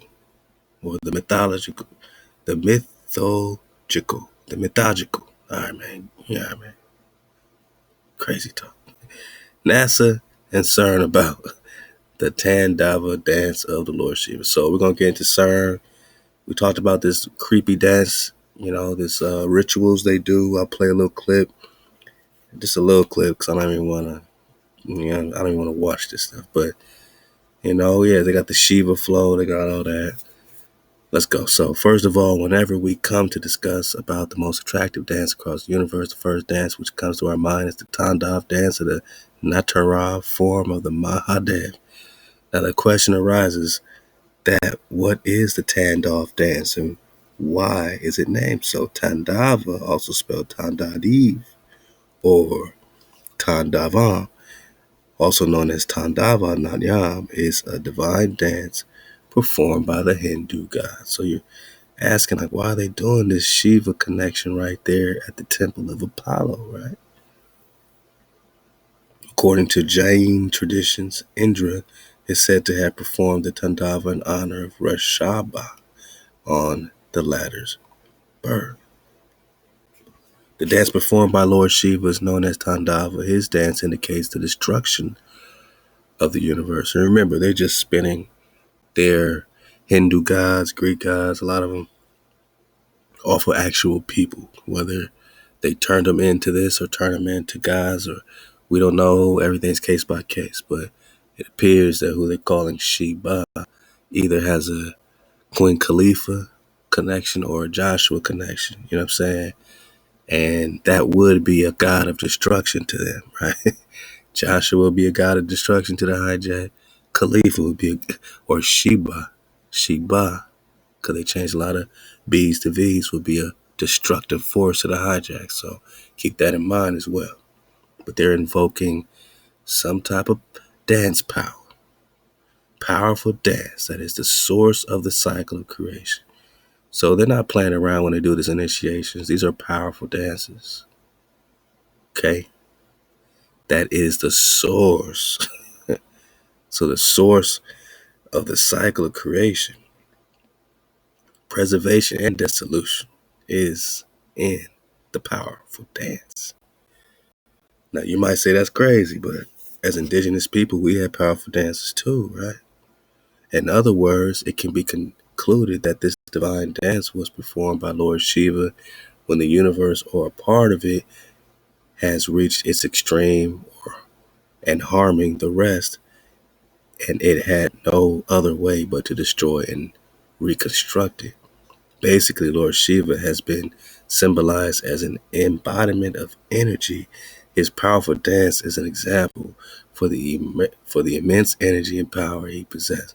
And if you think this is a simple dance, think again, because there is a lot of physics behind Shiva's cosmic dance. So you see them doing all kind of wild, quirky, going through all types of gestures, man. Like, there's a lot of physics behind this cosmic dance. What's it got to do with CERN, right? What's it got to do with CERN? What's it got to do with time travel, space loops and stuff? CERN has recently unveiled a huge Nataraja statue, a symbolic representation of Lord Shiva, performing his powerful cosmic dance, time travel dance, right? Well, you might be wondering how a Hindu god got a place in the prestigious Science Center. It is quite surprising, isn't it? Atheists may be in total disagreement with the idea of grounding religious symbols in a place which is full of people with practical intellect, but scientists are now digging deeper into ancient archives for their discoveries. They are turning towards the wisdom of India in our continuous search for hidden science. So they just put it up there because they're turning towards the wisdom of India. Okay. So CERN's physicists observe and analyze the cosmic dance of Shiva as the dance of a subatomic particle. Indian government then acknowledged the profound significance of Lord Shiva's cosmic dance. CERN, which is located in Geneva, Switzerland, on June 18, 2004, unveiled a 2-meter tall statue of the Indian deity Shiva in his dance posture as a new landmark. Shiva's Tandava and the famous Nataraja idol are a symbol of creation and destruction. Idol, it was gifted by the Indian government. Idol's in your face. You think times have changed? Idol, gifted by the Indian government as a symbol of research center's long association with India. That's what it was? Hey, here's a symbol of your long association with India. Or we're talking something more cosmic, huh? Unveiled June 18, 2004, the 2-meter tall statue was a gift from the government of India. The statue captures Shiva performing Tandava. It's more about this dance believed to be the source of cycle creation, preservation, and destruction. So what do they want to do? Huh? Create or destroy? And who are they interested in preserving? And what are they creating? What are they creating? The dance exists in 5 forms, which shows the cosmic cycles from creation to destruction. Shrishti, you got the creation, evolution, STHITI, Shriti, preservation support, Samhara, destruction, evolution, Tyro Bhava, illusion. This is very important because things are not what they seem, right? Especially when you're talking time travel. What's the illusion that they're creating? What are they telling you they're doing? And what are they really doing? What's the illusion? Release, emancipation, release of who, of what? What are they releasing? What are they freeing? What energies are they freeing?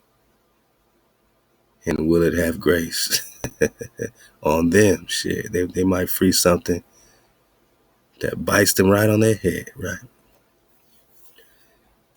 All right. So this is deep. So let's keep going. Got a part 2 to get to.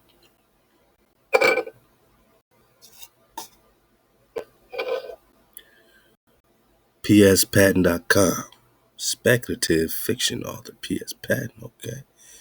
Is CERN trying to open the bottomless pit? We just said, what are they releasing? All right, let's put this together. I can't make this stuff up. What is the Anugraha? All right, what are they releasing? Emancipating. What are they releasing in CERN? Let's go. Is CERN trying to open the bottomless pit, right? You got Revelations 9, talking about the abyss, Tartarus, who they call Apollion, coming to get the keys to the bottomless pit, who is JC. Yeah, see that Christ that y'all bringing in, that Zeus? Yeah, that's your Apollion flow. He got the keys, right? Your HaWah has the keys to the bottomless pit. You know what I'm saying? Which means he has to still be in order with the creator. You know what I mean? It would appear from the revelation of JC that the key to the bottomless pit will be given to a fallen angel, so that he may open it. Out of the pit will come smoke as if from a furnace, enough to darken the sun and air. Yeah, man. Get the fifth angel sounding, popping off, and I saw a star fall from heaven. Are we talking about a meteor? A star with a tail? And to him was given the key. And he opened the bottomless pit, and there rose a smoke out of the pit. Great furnace, the sun, the air were dark, and by the reason of the smoke, there came out of the smoke locusts. Unto them was power given, as the scorpions of the earth have power. And it was commanded then that they should not hurt the grass of the earth, neither any green thing, neither any tree, but only those men who have not the seal of HaWah on their forehead. Oh, what does it mean, right? Oh, Revelations. All right. So, what is being released, right? We got this CERN popping off literally in the temple of Apollo. They got a big ass Shiva statue, right? 2 meters tall. Let's get it from here. And they had a king over them, still in Revelation 9, which is the angel of the bottomless pit, whose name in Hebrew tongue is Abaddon. Now you look up Abaddon, this also connects to Atlantis. Atlantis is also called Abaddon because it symbolizes destruction.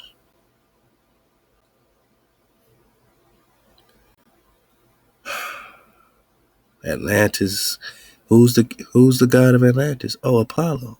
Got it. Okay. Or Apollyon, which is Thoth. Yeah, even Mercury is Apollo. Crazy, right? The king's name is Abaddon, Apollyon. He is called the angel of the bottomless pit, the king over the locusts. Now, what are these locusts, man? You know what I'm saying? Apollyon is the same as the god Apollo of Greek fame. Got it.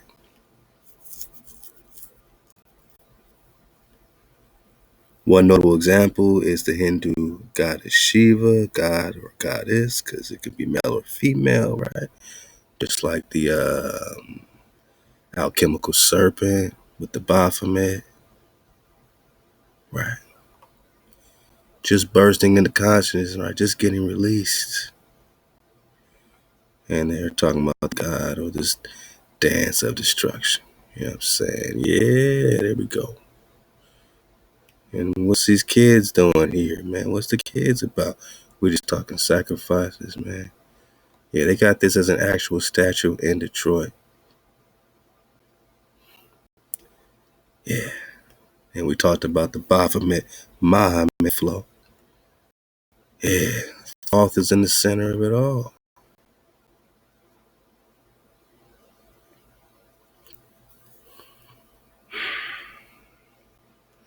Where's CERN located? As you can see, this is big old loop. 17-mile loopity loop. Traveling what? East? CERN actually straddles the French-Swiss borders and is partly situated in the little town in Switzerland called St. Genus Pauli. St. Genus Pauli. Sound familiar? It's located where a temple called Apollicum once stood,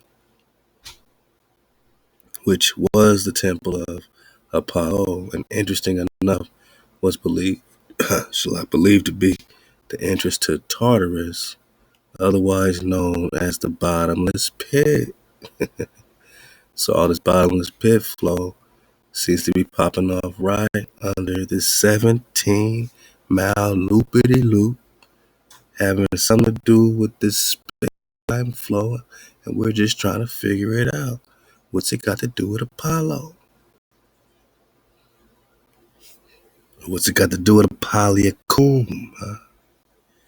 Remember, Kum, C-U-M in Hebrew, means rising.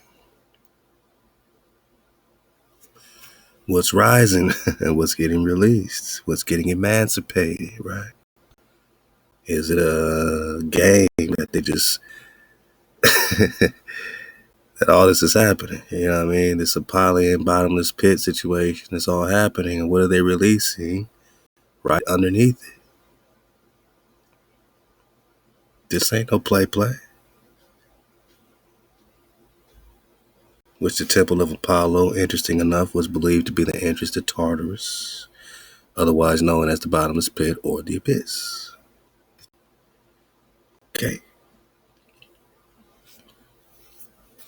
I don't know about you, but it's sort of hard for me to believe that it's just a coincidence that an organization whose stated purpose is to open a door to an extra dimension. This is what they're talking about on their site. They want to know the nature of God, right? Open a door to an extra dimension, just so happen to build their facility at the entrance to the bottomless pit and 500 feet down under the earth, no less. I think I got a little ahead of myself. Let's rewind. So they went 500 feet down and started popping off hyperloops, 17 miles, right? 1 plus 7, you're in the 8, you're in a loop, right? But what loop? You could be in a great loop, right? You could be in love. You could be looped in love. Or you could be looped in hate. What are they looped in? So they go into, a little bit about what CERN is, back to that 17-mile long particle accelerated large Hadron Collider. The collider is composed of 9,600 supermagnets, which are 100,000 times more powerful than the gravitational pull of Earth. Well, so-called. And we're going to get into it because there's magnets, there's supermagnets. The acronym is SATAN. I can't make this up. SATAN is the acronym of their magnets. Just like Lucifer is the name of the Vatican telescope. Lucifer is the name of the Vatican telescope. Satan is the name of the magnets that they use for CERN. Can't make this stuff up. And we see all the time on TV shows. There's a lot of TV shows that they got these very similar looking particles. They got me thinking, like, how many of these things are popping off? I mean, what's popping with these portals? What are they trying to do? I mean, they even say it here, and get the full things quickly, man. But what are they trying to do? The former director for research and scientific computing at CERN, a man named Sergio Bertolucci, stated that the LHC, Large Hadron Collider, could open a door into an extra dimension for a very tiny lapse of time in order to peer into the open, either by getting something out of it or sending something into it, boss. Time travel. Space loop. Of course, added Bertolucci, after this tiny moment, the door would again shut, bring us back to our normal four-dimensional world. How's that normal? I thought we was in three dimension. It would be a major leap in our vision of nature. And of course, there would be no risk to the stability. Of course, no risk. On a completely unrelated note, has anyone seen the movie Stargate, where they find the key, quote unquote key, to open up a ring-shaped portal, which leads to a slave system where the overlords are the old gods of Egypt, Ra, Anubis, Horus. Oh, back to the Apollo. Yeah, got a little clip there for you to check out. Opening up a Stargate again. They say, "Oh, we can't send a man through these loops. We could only use a particle, but the particles open up a portal that you're sending people through." Yeah, it's a lot going on, man. It's a great link. You see them going in. It's a great link. You dig on it. It's another link right here from Your Truth, My Truth, His Truth.com. Also going in on the Shiva flow, the 666 flow, everything you want to know. Look like they even start talking about the tenderoni. You know we can't talk about this on YT, but I'll leave the link for you to go dig on it. Because, you know, these are the times we're in. We're trying to get as much of the drop out as possible. And, you know, they're making it crazy. That's all I can say. They're making it crazy. All right. So I'm going to leave this with you, you know, getting some more drop out of it.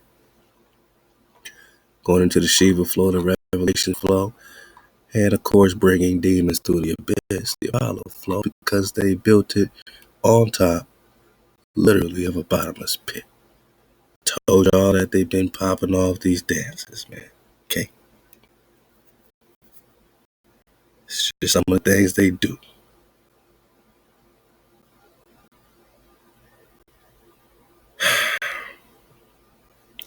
And they got rituals. I'm not even going to play this one. You know, just do what I did. Put CERN ritual dance in YouTube. I'm not even going to play it. Matter of fact. Just you, if you want to see what it looks like, you know. They're just doing crazy, weird things. I don't even want to have the energy in my living room. You know what I'm saying? But if you need to see how weird and freaky and crazy these people are, and you think it's play, you know, just go dig on it. But yeah, they're doing ritual dances and ritual sacrifices. And this is crazy because it literally shows a ritual sacrifice right at the statue of Shiva. Okay. Crazy talk, right? What is a Hadron Collider? We're talking CERN. Why Hadron? What's Hadron? You know? What Hadron got to do with Hades? What is Hades? Bottomless pit got to do with Hadron? I don't know. Large Hadron Collider, world's largest, most powerful particle accelerator. So what you need to know is that it's a particle accelerator, right? And in your free time, just go on Wiki, you know, see all the things that they've done, all the collisions they've made. They're shooting particles opposite ways and they're colliding them. And they keep saying they're looking for this dark matter, this antimatter, or to open up these portals or dimensions or gateways or doors. So you try to open up a door, or you just try to do science on antimatter and dark matter? Or is it all one thing? Or we're just talking time travel? Are we just talking teleportation, quantum teleportation, with superconducting magnets? And again, what's the name of these magnets? I think we're going to get this in another link. How many of these particle colliders are there? This might blow your mind, ball. There's about 30,000 particle accelerators. Now, I don't know if they're all loopity-loop like CERNs or big, large Hadron colliders. When you ask, it's hard to find a straight answer. Everyone kind of gives you a runaround because I don't think they really know, or they don't want to tell us. You know where the biggest ones are, where they're all located. Let me know if you got the recon, but they were just sending me on, a wild chase, man. But a particle accelerator, it could be used for a lot of different things. Particle accelerators for practical purposes. I think even a microwave can be seen as a particle accelerator. You know what I'm saying? But we know, that when they're really talking these particle accelerator or colliders, they're talking about portals and they're talking about dimensions. They say they're looking for some hadrons. Lots of new hadrons popping up, CERN say. Look at that little back to the CERN homepage. Look at that little bottomless pit, man. 59 new hadrons are counting over the past 10 years. The LHC has found more than 50 new particles, and they're calling the particles hadrons. Now, are these particles from the fourth dimension or fifth dimension? I'll leave it for you. They're looking for the God particle, right? And you can get deep into it, understand what the quarks are. You know what I'm saying? There's all kinds of little terminologies that you can understand. But basically, man, they're over here doing some foul shit. They gotta be. Look at all this. It can't be for good. This can't be good stuff. ScientificAmerican.com got a couple more. Then we'll do our dismount on part 2 of the space loop fourth dimension flow. Repeating space. All right, I'll leave this for you as well. ScientificAmerican.com. They're saying, yo, the world don't need a new gigantic particle collider. They're talking about how much money it costs, man. We just don't need it because we just don't need it. It's not the right time for a bigger particle accelerator, but CERN, the European Physics Center based in Geneva, Switzerland, has plans, big plans. The biggest particle physics facility of the world, currently running the biggest particle collider in the world, has announced it aims to build an even bigger machine, as revealed in a press conference today. So they already got the CERN flow. They already got the largest particle collider in the world. And now they want to build an even bigger one. So I guess they want to bigger than that 10-mile loop. What kind of openings, what kind of doorways are they going to crack open? What are they going to rise up there?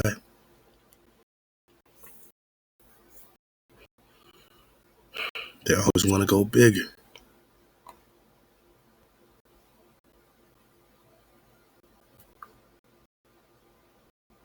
Try to pull it up right here. I mean, all this gets you thinking. Since you see what it can do in terms of the opportunities it gives to hijack everything. Sending messages is bad enough. Portals and openings and people is bad enough. Now you're talking about raising up entities. Now you just...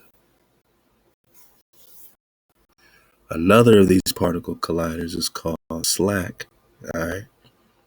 1962, the rolling hills west of Stanford University construction began on the longest, straightest structure of the world, lineal particle accelerator. So maybe this wasn't a loop. Maybe it was just long and straight, enough to maybe do a type of space loop type flow. Oh, the linear particle accelerator dubbed Project M, affectionately known as the monster. So they called it the monster, man. They called it the monster. To the scientists who conjured it, would accelerate electrons to nearly the speed of light for groundbreaking experiments in creating, identifying, and studying subatomic particles. So they would create particles.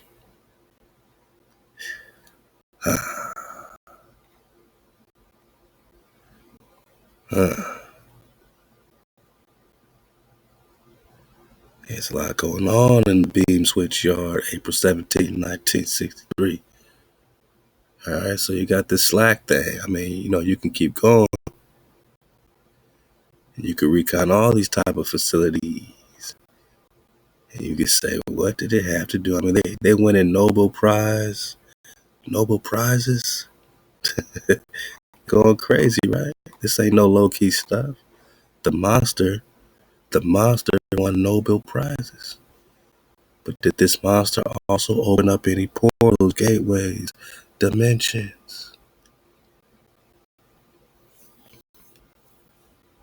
Space.com. Yeah, space.com.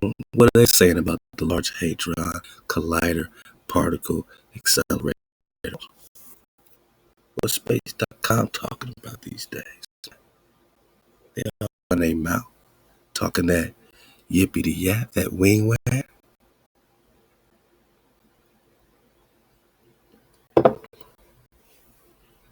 It's go to go.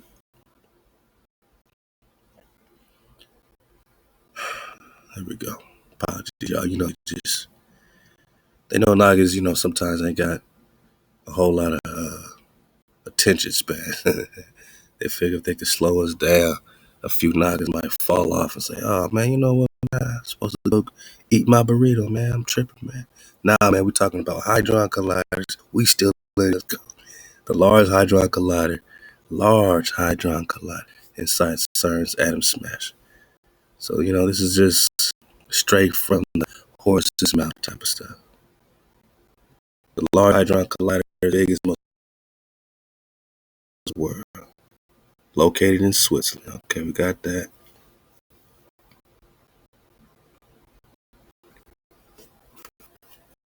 So they're saying they already discovered 10 years ago, July 5th, the day after the 10-year anniversary of the Higgs and boson discovery. Scientists used the LHC to test theoretical theories, predictions in particle physics, particularly those associated with the Standard Model. While the Standard Model can explain almost all results in particle physics, there are some questions left unanswered, such as what is dark matter and dark energy? Why they keep it dark? Why is there more matter than antimatter? The LHC is designed to help answer these things. The LHC can reproduce the conditions that existed within the billionth of a second of the Big Bang. So again, they push in the Big Bang so that you think all this is an accident, so that they can play God. We don't have no creator. It was just the Big Bang. So all this is debunked. All this is dark frequency. All this is dark energy. And remember we said they 500 feet below, right? And here's their loop-witty loop. This one says 16.7 miles.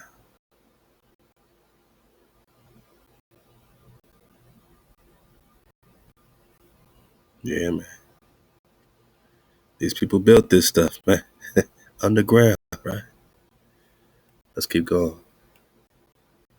Right. What's has to be so significant and important, and the only thing I could think of is not money, but they're releasing something. And they're trying to get access to something. That's all we know is that they're releasing something. They're attempting to release something major, right? And they definitely want access to something major. even more than they've been able to get. If they want to go bigger, it means they haven't quite succeeded yet. But let's go.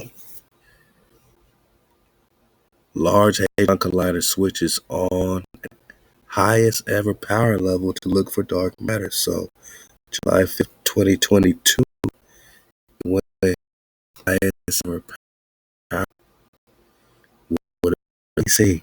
What are they emancipating? I mean, this is deep stuff, man. This is deep water.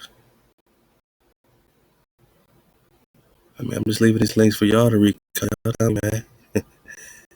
You know, they cranked this thing up past its previous limits. You know what I'm saying? That was just about 6 months ago. Inside the LHC 17-mile-long underground ring, protons zip around at near light speed before slamming into each other. The result, new and sometimes exotic particles are formed.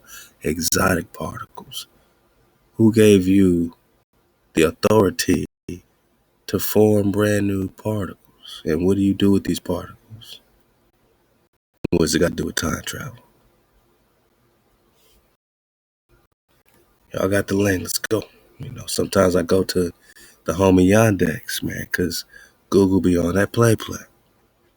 Yandex, all these are on that play. And there's a bunch of alternative web browsers I'm sure you know about.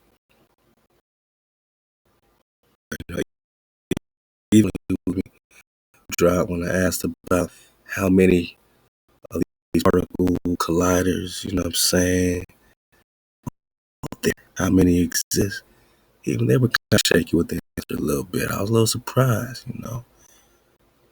10 mind-blowing facts about the CERN. All right, 9,600 super magnets. Yeah. Portals in the sky. Yes, it gets crazy.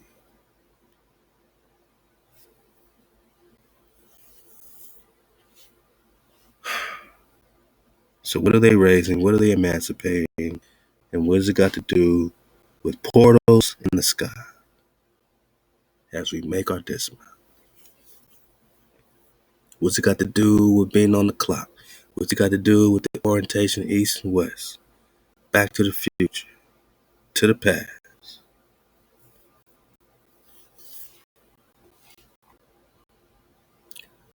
Concern erupts over portals, particles, and the Large Hadron Collider.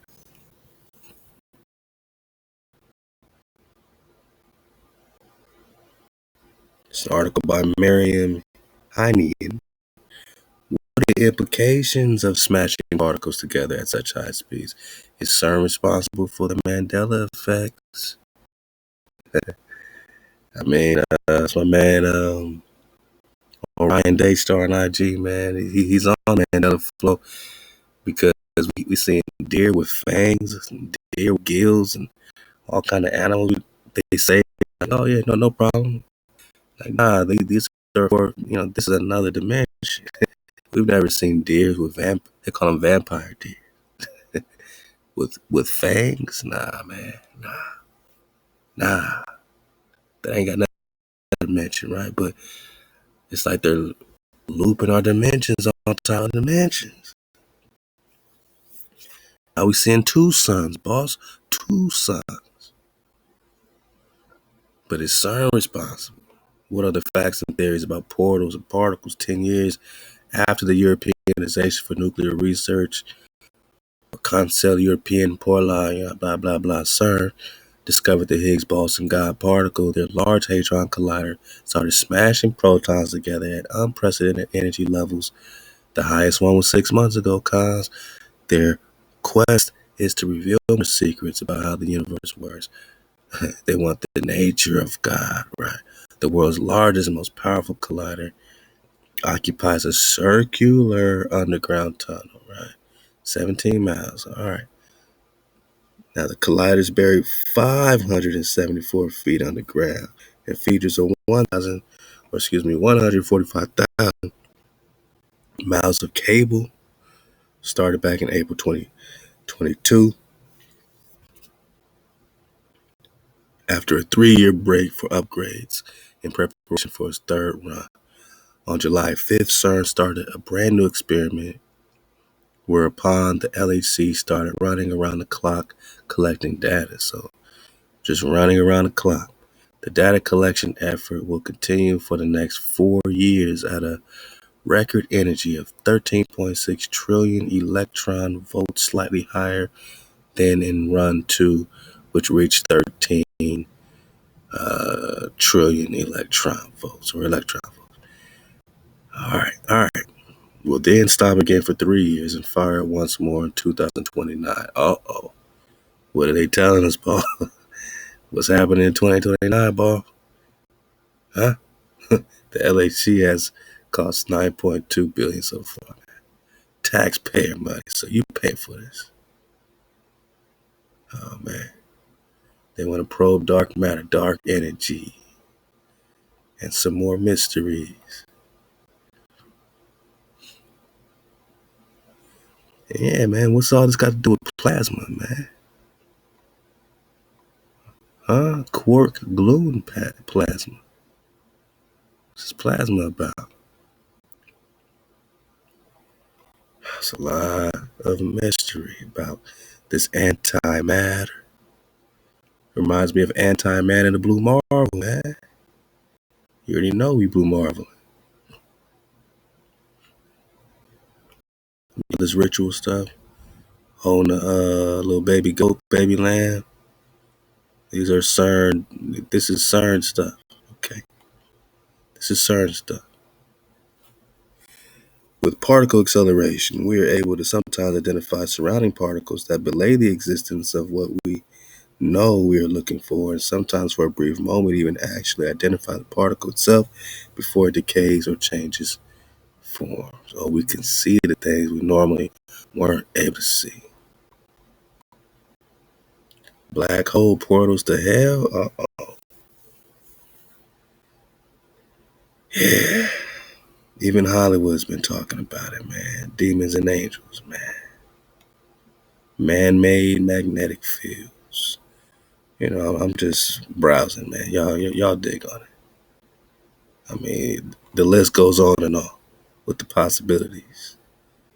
Black holes, huh?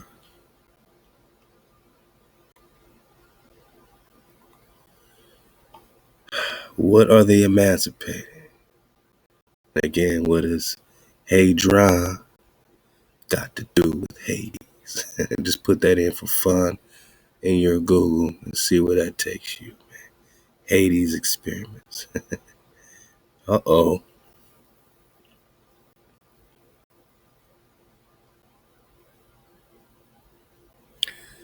Yeah, apparently Hades is an acronym for something, man. Of course. Of course Hades got to be an acronym. Just like they're magnets.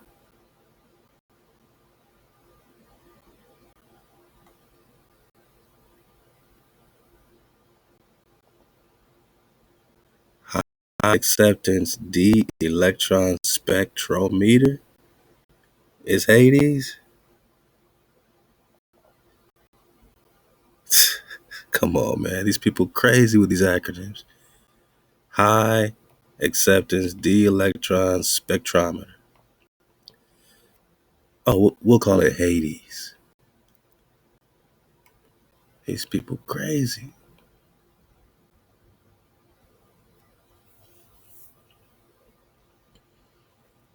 What is a Hades? What is a hadron? Oh, it's just a particle in physics. It's just a particle. It just means stout, thick, composite subatomic particle made of two or more cores held together by a strong interaction. They are analogous to molecules that are held together by the electric force. Most of the mass of ordinary matter comes from two hadrons, the proton and neutron, while most of the mass of the protons and neutrons is in turn due to the binding energy of their constituent quarks due to the strong force. God, okay. So it's all about the quarks, tetraquarks, exotic hadron quarks, quarkity quarks. Okay, we're gonna get a little deeper into quark talk, but This is stuff you might want to know, man. What's a hadron, man? What does hadron have to do with Hades? And why does CERN have a magnet? 9,600 of them. And just like Hades is an acronym off of Reddit, so CERN has a magnet called Satan, and the Vatican has a telescope called Lucifer. I mean, nice job being subtle. It's beyond obvious now that CERN, built over an ancient temple to Apollo, is a stargate or portal for demons. They satanic rituals there. It's techno magic ritual combined with tech. Wow. It was also reported that in 1999, CERN proposed and carried out quantum vortex experiments searching for solar axions. This axion goes into this acronym of Satan, my noggin. Axions are hypothetical particles that are components of dark matter. In order to find these axions, CERN proposed the use of decommissioned magnet called Satan. I can't make this up. I'm talking CERN. I'm talking Satan. I'm talking Hades. We're talking Apollo. We're talking this Shiva rituals. We're talking time travel. Talking space loops and fourth dimension. We're talking about it all, man. It's the fifth wave. It was an acronym for Solar Axion Telescope Antenna. That's Satan. Really? Solar Axion Telescope Antenna, man? One of the attempts at creating a portal anchor happened in an area where there is rumored to be an ancient Stargate in the real ancient Babylon, Iraq. Even a top physicist at CERN admitted, quote, something may come through dimensional doors at LHC. And out of this door might come something, or we might send something through it, said Sergio Bortolucci, Director for Research in Scientific Computing. Computers computing at CERN. Is it play? So all these 9,600 magnets speed things up is Satan. Got it, boss. For the dismount. Oh, yeah. Well, I didn't know I had it bigger, but yeah, you see it, man. Solar Axion Telescopic Antenna. That's Satan. Got it. Wow. And, I'll lead this for you for the dismount. Fern and Omis. Ferndomis. FERNANDOYMAS.blogspot. This is if you want to go deeper with the Apollyon flow, okay? Human sacrifice ritual at CERN, caught on tape, right? They got some links, and there's a rabbit hole if you want to take that trip. Terrifying, they say. Secret missions, all kinds of stuff. Particle collider. Satanic CERN Hadron Partial Collider, Occult 666, Pagan Gods, Statue of Shiva, God of Destruction, Destroyer. Alright, so they also get into the Book of Enoch flow, and these titans imprisoned in Tartarus for 70 generations. A generation in the Bible is about 70 years. These titans are being imprisoned for about 5,000 years.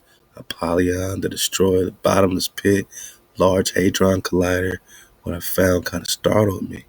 I found the town that the LHC complex is situated, St. Genus Poli, was in Roman times called Apolliacum, the town and temple being dedicated to Apollo. Bang. Yeah, man, you found what we finding. You found what we finding. There's a whole lot of drive if you want to take your time, dig on it, connect it with the Revelations flow if you shall. Know it. Know that when it comes to this, this ain't play. When it comes to Atlantis, this is the god of Atlantis. This is the one that cursed syphilis with syphilis because he wanted to worship the king Alcathous as a god. The king of Atlantis at the time was Alcathous, And Syphilis, the shepherd, wanted to worship him as a god. And Apollo, or Thoth, dog-headed, cursed everybody to be a dog-head. Syphilis. Now we got a bunch of dog-heads, or the Bible will call them jackals. So when HaWah talk about jackals inhabiting your land, we're talking about dog-headed niggas. Dog-headed niggas. Straight up, hey. We out of here, man. Like I said, part 2. Space Love, let's get it. Dismount. Hey, shalom to the concons, man. And at the waterfall, see it clear with a naga and enjoying this flow. We'll get more into, the energy, the frequency, the vibration of it all. You know what I mean? Hold on. Let me get it back. Let me get it back for a stack. That was cool. Check them out. Let me get it back for a stack. At the water to the cons, my balcony surfers, you know where you at. We always got to call it back to the balcony flow, man. Because it's when it all popped off. Space loops, 4th dimension, on the Earth plane clock. For the dismount. Alright, part 2. I'm going to jump right into it. This is the one video that I might implore you almost to go ahead and watch part 1. I mean, because then you won't be jumping right into the middle of the 4th dimension. Let's go. Right into the middle of the space loop. Let's go. Alright, it's part 2. I'm still on the balcony and it's getting cold on the balcony. Cold on the balcony. Put my jacket on. Woo!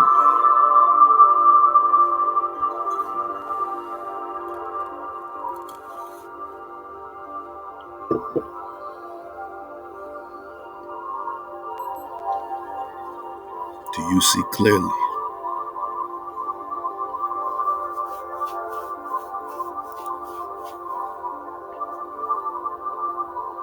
Why do you think the Tau is the last letter of the Hebrew? What's it got to do with 4th dimensional space loops?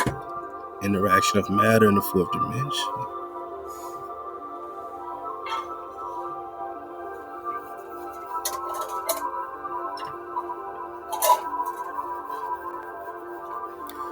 Object within the grid acts as one and the same from the 3-dimensional viewpoint.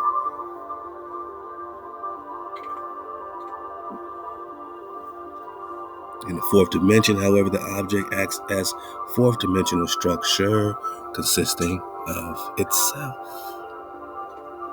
Okay.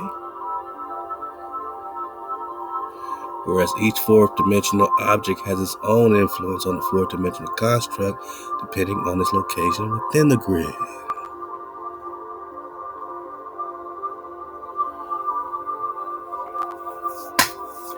An object is extremely or externally wired to itself within the 4th dimensional grid, consistently interacting with itself and with 4th dimensional structure. Do your own research. Alright, so when you see the sunlight, when you look into the sun, you see all that brilliance and all that shine. You think it's separate than the light from the source of it, but it's not. You're actually looking into the 4th dimension. And every little beam and particle that you see that even hits your face, that nourishes you, that one is not separate than the one at the source. Just like you are not separate than your brother or your sister. Just like we are not separate than hey. Wow. That's, go back to bar 1 if you want to get more on this. You know what I'm saying? Click on the link and do your research into the space loop and all that. But, so we'll keep building on these concepts. I just want to introduce you to some. I don't want to be linear. I don't want to be like, oh man, I'm going to say that for like way down the line. Like, nah, I mean, this is some of the stuff that I would normally save for later. But I don't think we have that long. So I just want to put it all out there and let you suffer through it and trust that your Ruach is going to connect like it already is. It's all happening.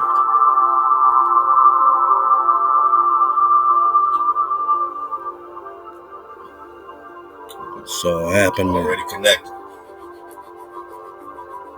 Illusion of seclusion. There's no more. of seclusion. In the words of Tesla,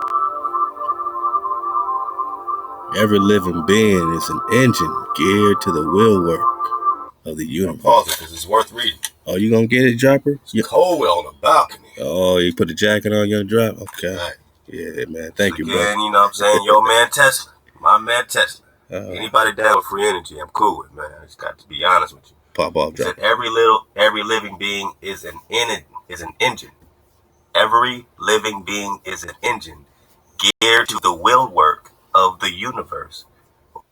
Or heya, correct? Wow. Though seemingly affected only by its immediate surrounding, the sphere of external influence extends to infinite distance.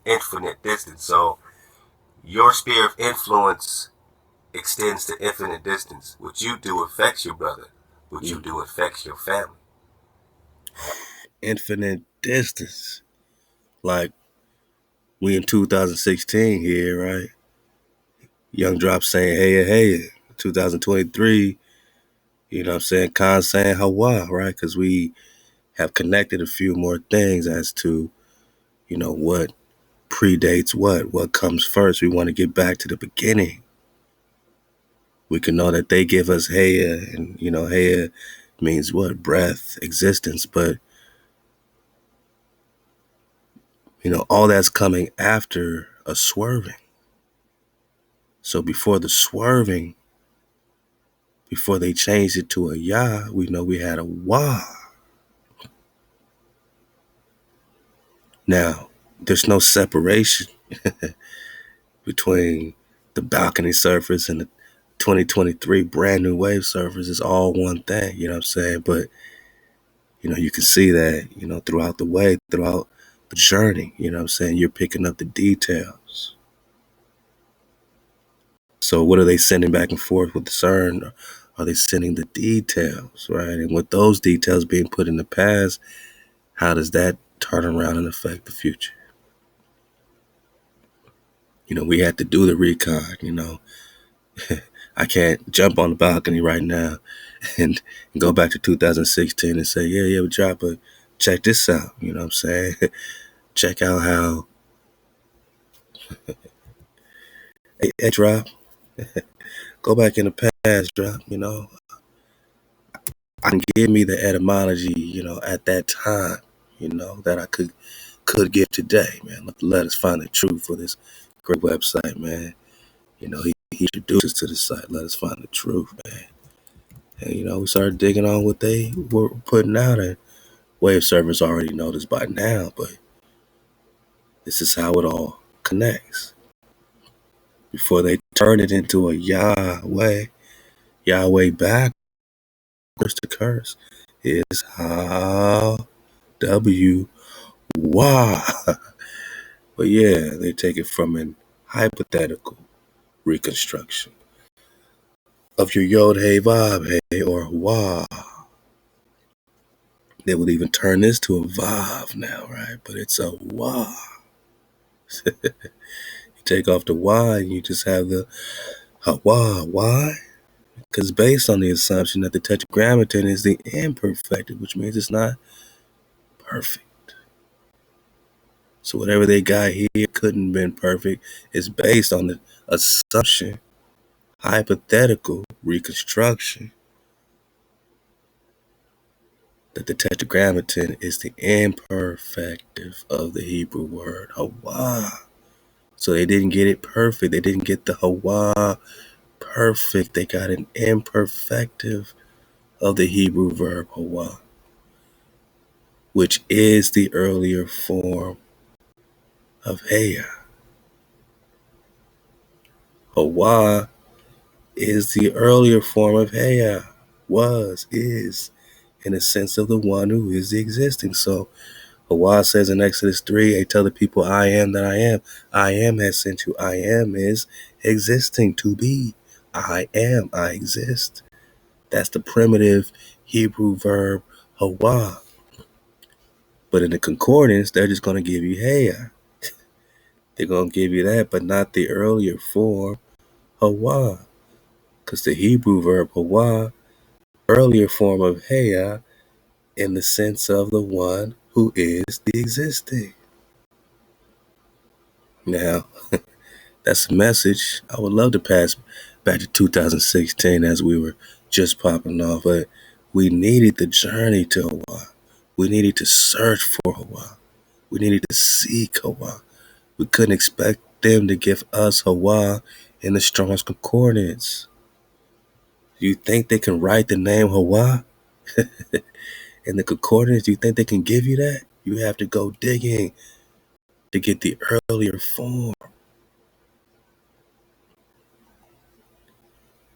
But we can still be in the balcony surfing a wave and still be connected and still get it like it's the first time. You know what I'm saying? Even with the details that have been refined for us, clarified for us. All praise HaWah. So we said, oh, okay. Hey, it's right there. Hey, it's strong concordance is right there. And then we had to seek the earlier form, man. The Joshua, right? Joshua. It's right there in the names. It's right there in the, names of the continents and, all this. So, we got all this, man. Hawaii, we saw this in the name of all these land masses. The HaWah is the breath. Ki HaWah HaWah. It's one of my favorite ones in Mexico. They call it the Ki HaWah HaWah. But it's the HUA, right?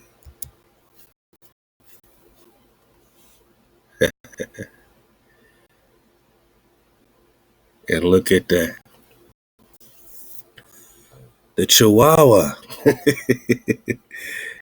In addition to Mexico, talk on them, man. Talk on them, Cootie Mayo. Hey, that's a bonus, man. The Chihuahua, indigenous to Ki HaWah HaWah, right?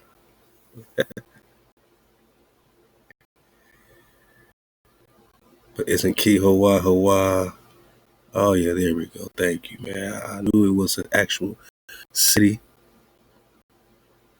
state, Ki HaWah HaWah. Right, so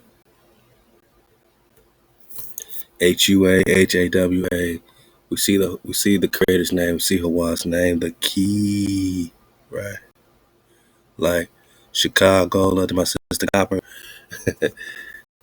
Copper color creation, man. What you call it? Chicago, Chicago. Hey, how you say it, man? We're talking about the copper, right? Candy.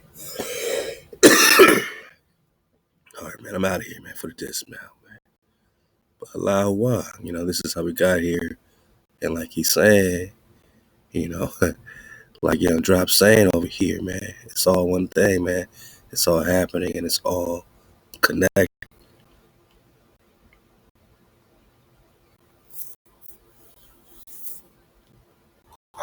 Everything you do affects hey. Wow. Punishment is for real, man, because you're affecting him. Stop affecting him. Stop infecting yourself. Let's go. And activate. Wow. Let's get it.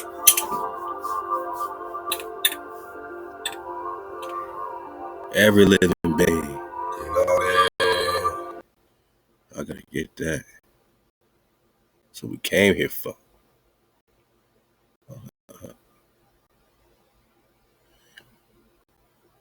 Too far.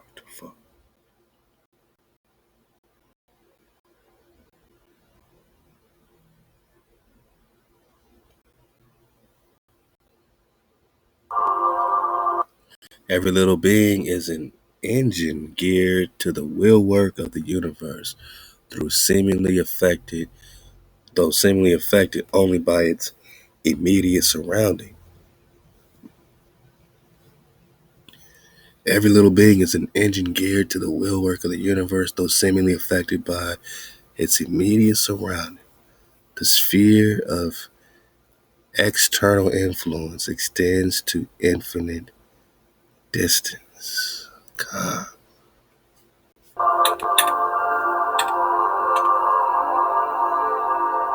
They gonna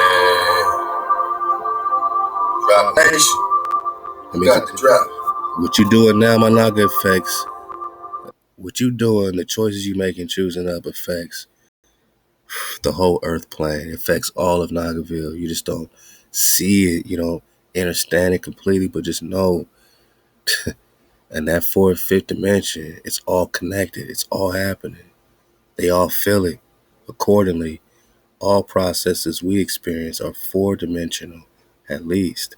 Therefore, each and everything acts as a gear in a fourth-dimensional construct consisting of itself multiple times, constantly interacting with itself and other parts of the 4D construct.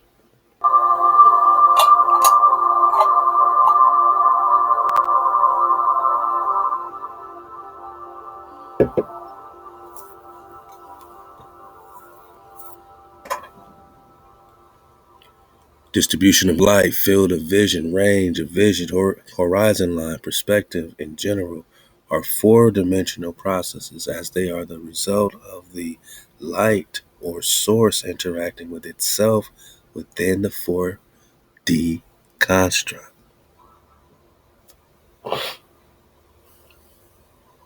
Let go.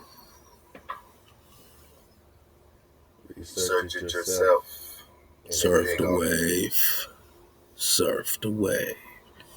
A four-dimensional interaction of objects is not visible and cannot be detected, but we can see a four-dimensional interaction of light when looking into a light source. Let's go for the dismount. For the dismount. The ball in the center represents a light source distributing within the four-dimensional construct. Yellow lines are the connections.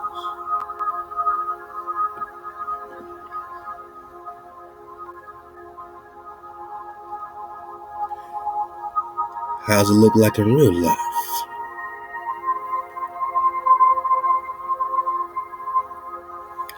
Each ray is a connection of the sun to itself within the four-dimensional the earth or the construct. sun.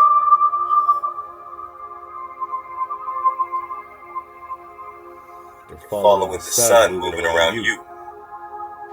Like everything else revolves around you. Fourth dimension. Distribution of light.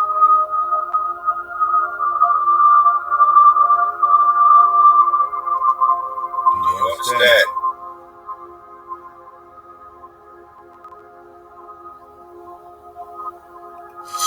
You see it to the fourth dimension all the time. You're just not aware of it.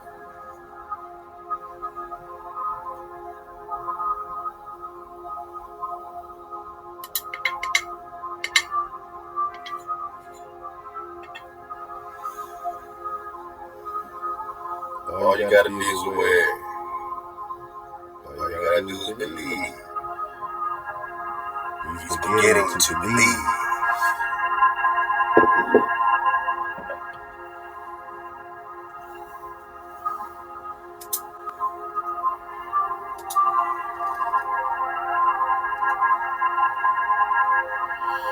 HaWah.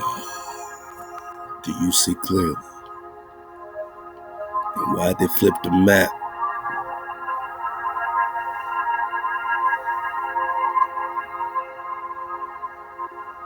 Measurement in the fourth dimension.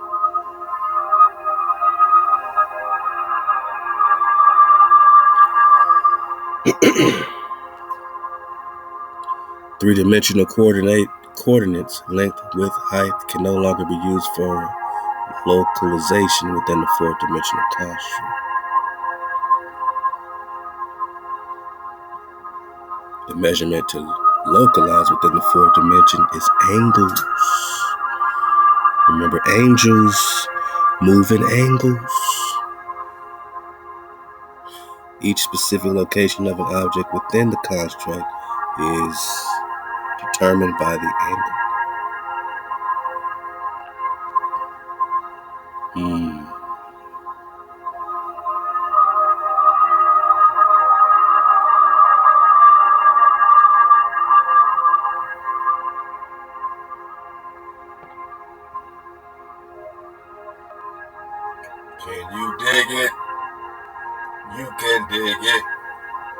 we can dig it. Research this. The coral reefs. Yeah, that coral reef drop. Castle. Coral Castle. Coral Castle, I believe, is the name. Vibration is the game. Angles. Vibration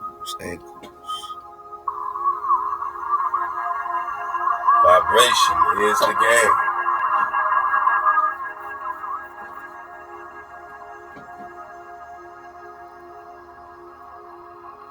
Angles is how you localize in the fourth dimension.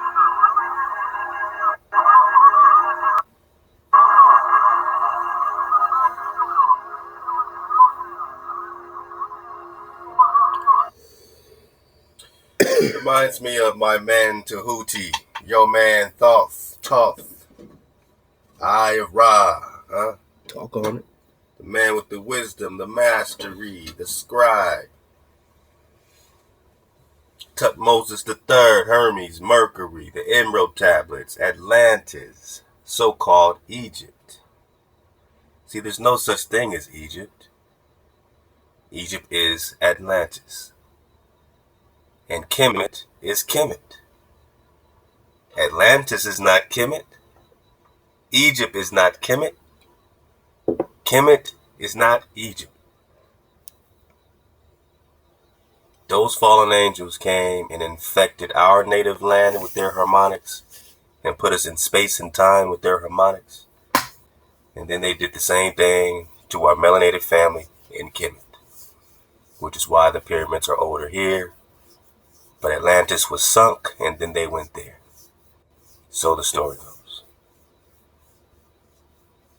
Now, Thoth says in Tablet 8, he says, I had to run from the hounds of the barrier. What barrier? The barrier, the firmament, the Van Allen belt, the dome. When they get too high in their celestial underworld walk undertakings, they get too close to the barrier, the hounds sniff them out, and they come at them in angles.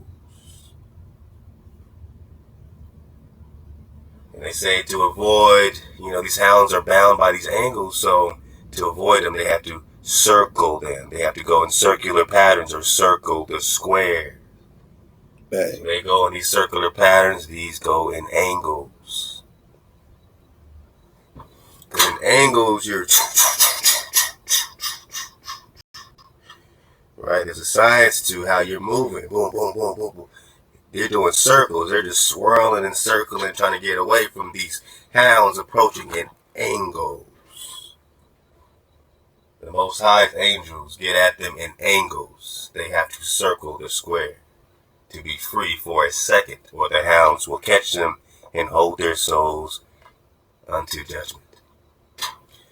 Very interesting stuff, man. Read those tablets, man. You can get some drop out of those emerald tablets. Study this stuff as it connects to Greek mythology, because you will find some babies in it, and then connect it right back into Scripture, the days of Peleg, Noah, Ham, Shem, Japheth. Everything connects. You connect. It's all about you. You study this stuff, you understand vibration, you understand the secrets of not the universe, but the secrets of the consciousness, of the simulation, of the consciousness, of the divine, of all there is, the consciousness itself. Is this consciousness the simulation of HaWah? Is this a testing ground, a conscious testing ground, before we are fully activated, reactivated out of this illusion of space and time again? Has the consciousness, the simulation within HaWah been hijacked by some goons underneath the vibrational layer, sending energy signals into your brain, thinking that things are, able to be felt and touched and smelt? But what is touch? What is feeling? What is sight? Is this not all energy, electric signals sent to your brain? How do you know you haven't been hijacked?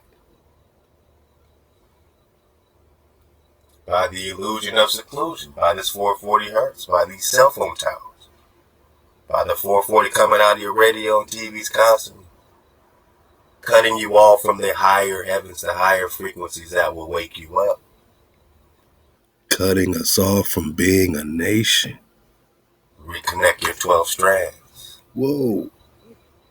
See, Tahuti and his dweller and these people of the light, which is not the greater light above, but the lesser light below, the underworld, the celestials underneath the firmament, so it's the underworld. And it's in space and time, and they have to run from the angels of the barrier and circle to get away from these angles, these angels. Did it?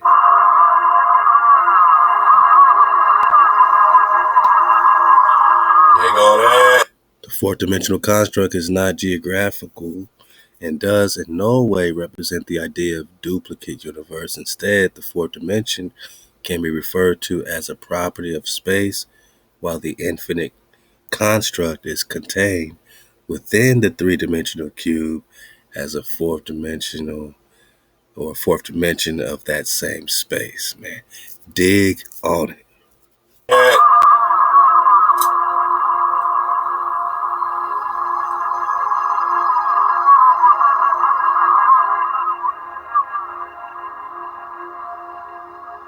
Foundations of heaven. HaWah, HaWah.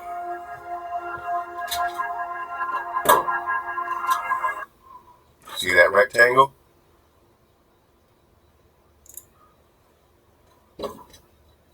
Alright? Remember they said the walls, the purple walls, cannot be perceived in the third dimension, right?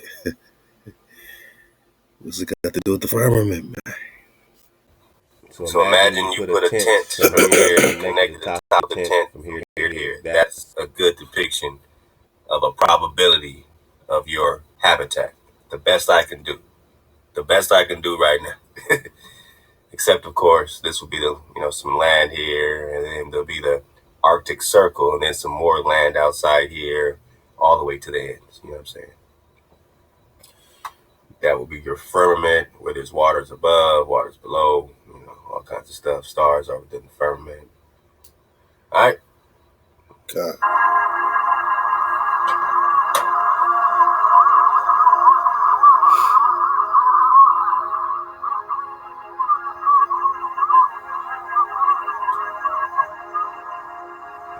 See how these stars are going through the same space loop, going from one portal to the other portal? Deep All water. moving together, all moving as one. So your stars are going from portal to portal, western portal, eastern portal, however it goes. I'm upside down right now. All right, let's just call this west, just for my sake. Western, eastern, all right?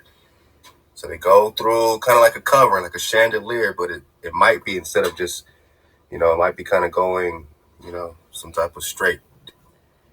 And they only kind of tilt, or, when people see like the spirals, it's literally like, we'll get into that, but like a reflection. Some people say when you're looking up, you see a reflection off the top of the dome. So sometimes, you see things reflecting a certain type of way. And we'll get into some Enter the Stars that has some great drop on the reflection understanding. So I'm throwing all this at you, the reflection theories, the space loop theories, included and tied to the fourth dimension. We already went to scripture with it, went to Enoch with it, we went to different other drops with it.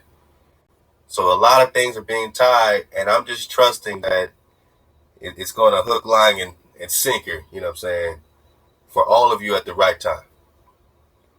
I'm not in any way being linear. I'm just dropping that drop while it's hot, for real, because it's hot right now, and I just got to get it all out. I could have done a million 10-part series on all this stuff, you know what I'm saying? So I wanted to get it out when the getting is good. All right, so it's 2 a.m. I got my tea. All right, so you got your chandelier. Literally, you're stationary. Your chandelier is going from one portal to the other portal. And then I think they dropped it already, but they said it's about 40,000 kilometers. However, that breaks down into miles from one portal to the other portal. However that math breaks down. So I haven't really got deep into that yet, but you can look it up. which would mean that what? I told you I knew how to time travel. And I'm going to tell you this much, but I won't tell you the drop. That basically, I think because they already dropped it, so I'll drop this much. Essentially, if you go in a straight line for 40,000 kilometers, whatever the exact amount is, that's your space loop. If you go uninterrupted in a straight line, just like Back to the Future, but just imagine they went in a straight line and let's say they went 40,000 kilometers, essentially they would zap around back to the other portal. So if they went straight 40,000 kilometers somehow, you don't necessarily actually have to go 40,000 kilometers. Some of them are able to do some other technical ways of still traveling that distance. Some type of treadmill type of activity, right? You get it? 40,000 kilometers straight, or from east to west. Uh-oh. Or counterclockwise, clockwise. Uh-oh. That's all the seed I'm going to lead y'all for those that really want to know the drop on time travel. Okay?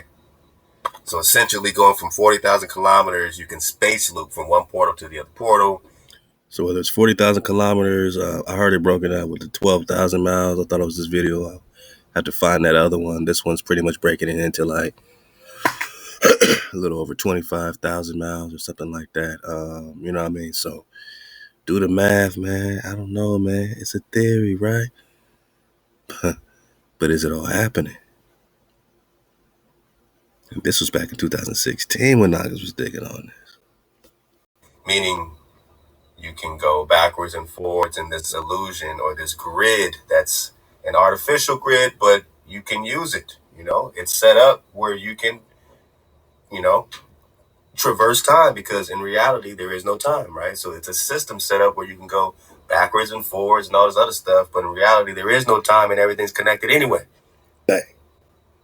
But that's when you got to understand Israel, Kwam Yasharal, right? Because there's an energy signature to this awakening now.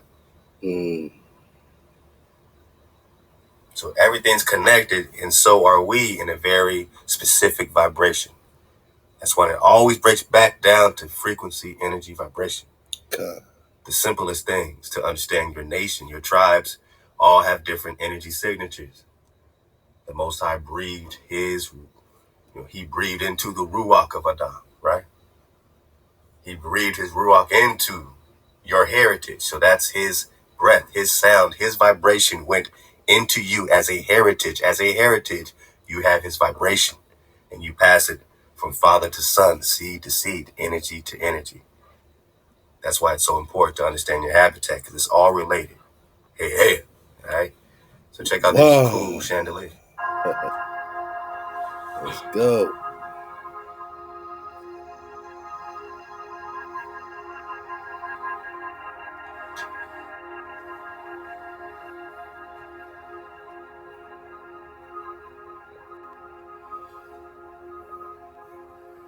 Do you see clearly? I mean, Halal, HaWah, this is a beautiful system we're in. I mean, you definitely have a creator. When you see clearly. Space loops, dimensions. This ain't no accidental Big Bang. Above the firmament, everything's reflected up. It's a reflection above the waters. This is your hat, and it's beautiful. Hey, it's all that exists. Talking that existence. As the sun is traveling, it lights up those areas if it's coming on it high or low. Now look at the sun. Is it going in a circle or is it going in a straight line?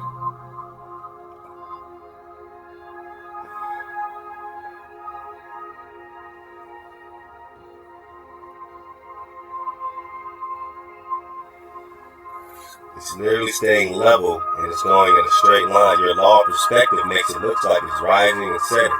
You know, law of perspective makes it look like there's a sunrise and a sunset. In reality, the further the sun goes out, the more it's going to drop based on law or perspective. It's dropping out of your eyesight, out of your eye line. So it's going too far. You throw a fastball, you throw, tennis, anything else, anything drops off in the distance.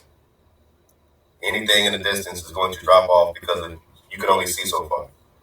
So based on that illusion, it appears that, they can play with your head and say, look, it's rising and setting. But then somehow, even though the sun's supposed to rise and set, it's all because of the earth and the wobble and the tilt and all the stuff they can't prove. They can't even give you a live feed from NASA showing one rotation of the earth. It's 2016. Can we get a live feed? Let's petition one live feed on one random satellite. I don't care where. And 7, 8 years later, we still asking for some actual footage of the Earth spinning. It should be called As the World Turns, like a soap opera, because NASA is a soap opera. It's at. If you can go to the moon, you can put a satellite, camera on a satellite, and give us a live feed so we can stop arguing, right? But until then, all we got is independent balloon experiments, which we just showed. Go back to part 1, and there's many more of those independent experiments that's separate from the machine, and that's why they're important. So as the sun goes, it appears to go up and down, but no, it's going in a straight line. Straight line.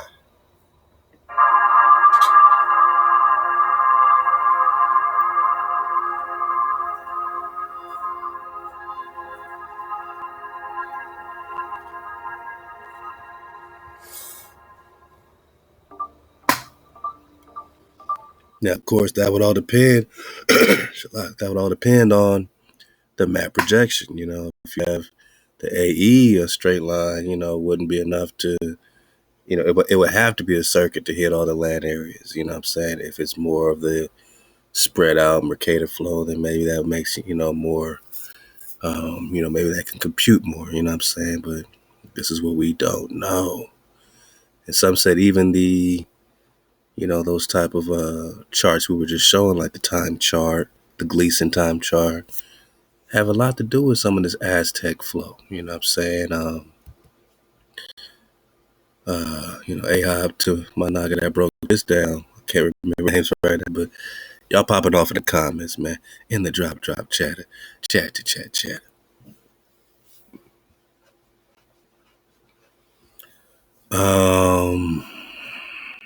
Yeah, they would describe the North as like an inverted pyramid type of thing, you know what I mean? So go crazy, man. Go crazy with your theories. This is what we're investigating. I can't knock your theory.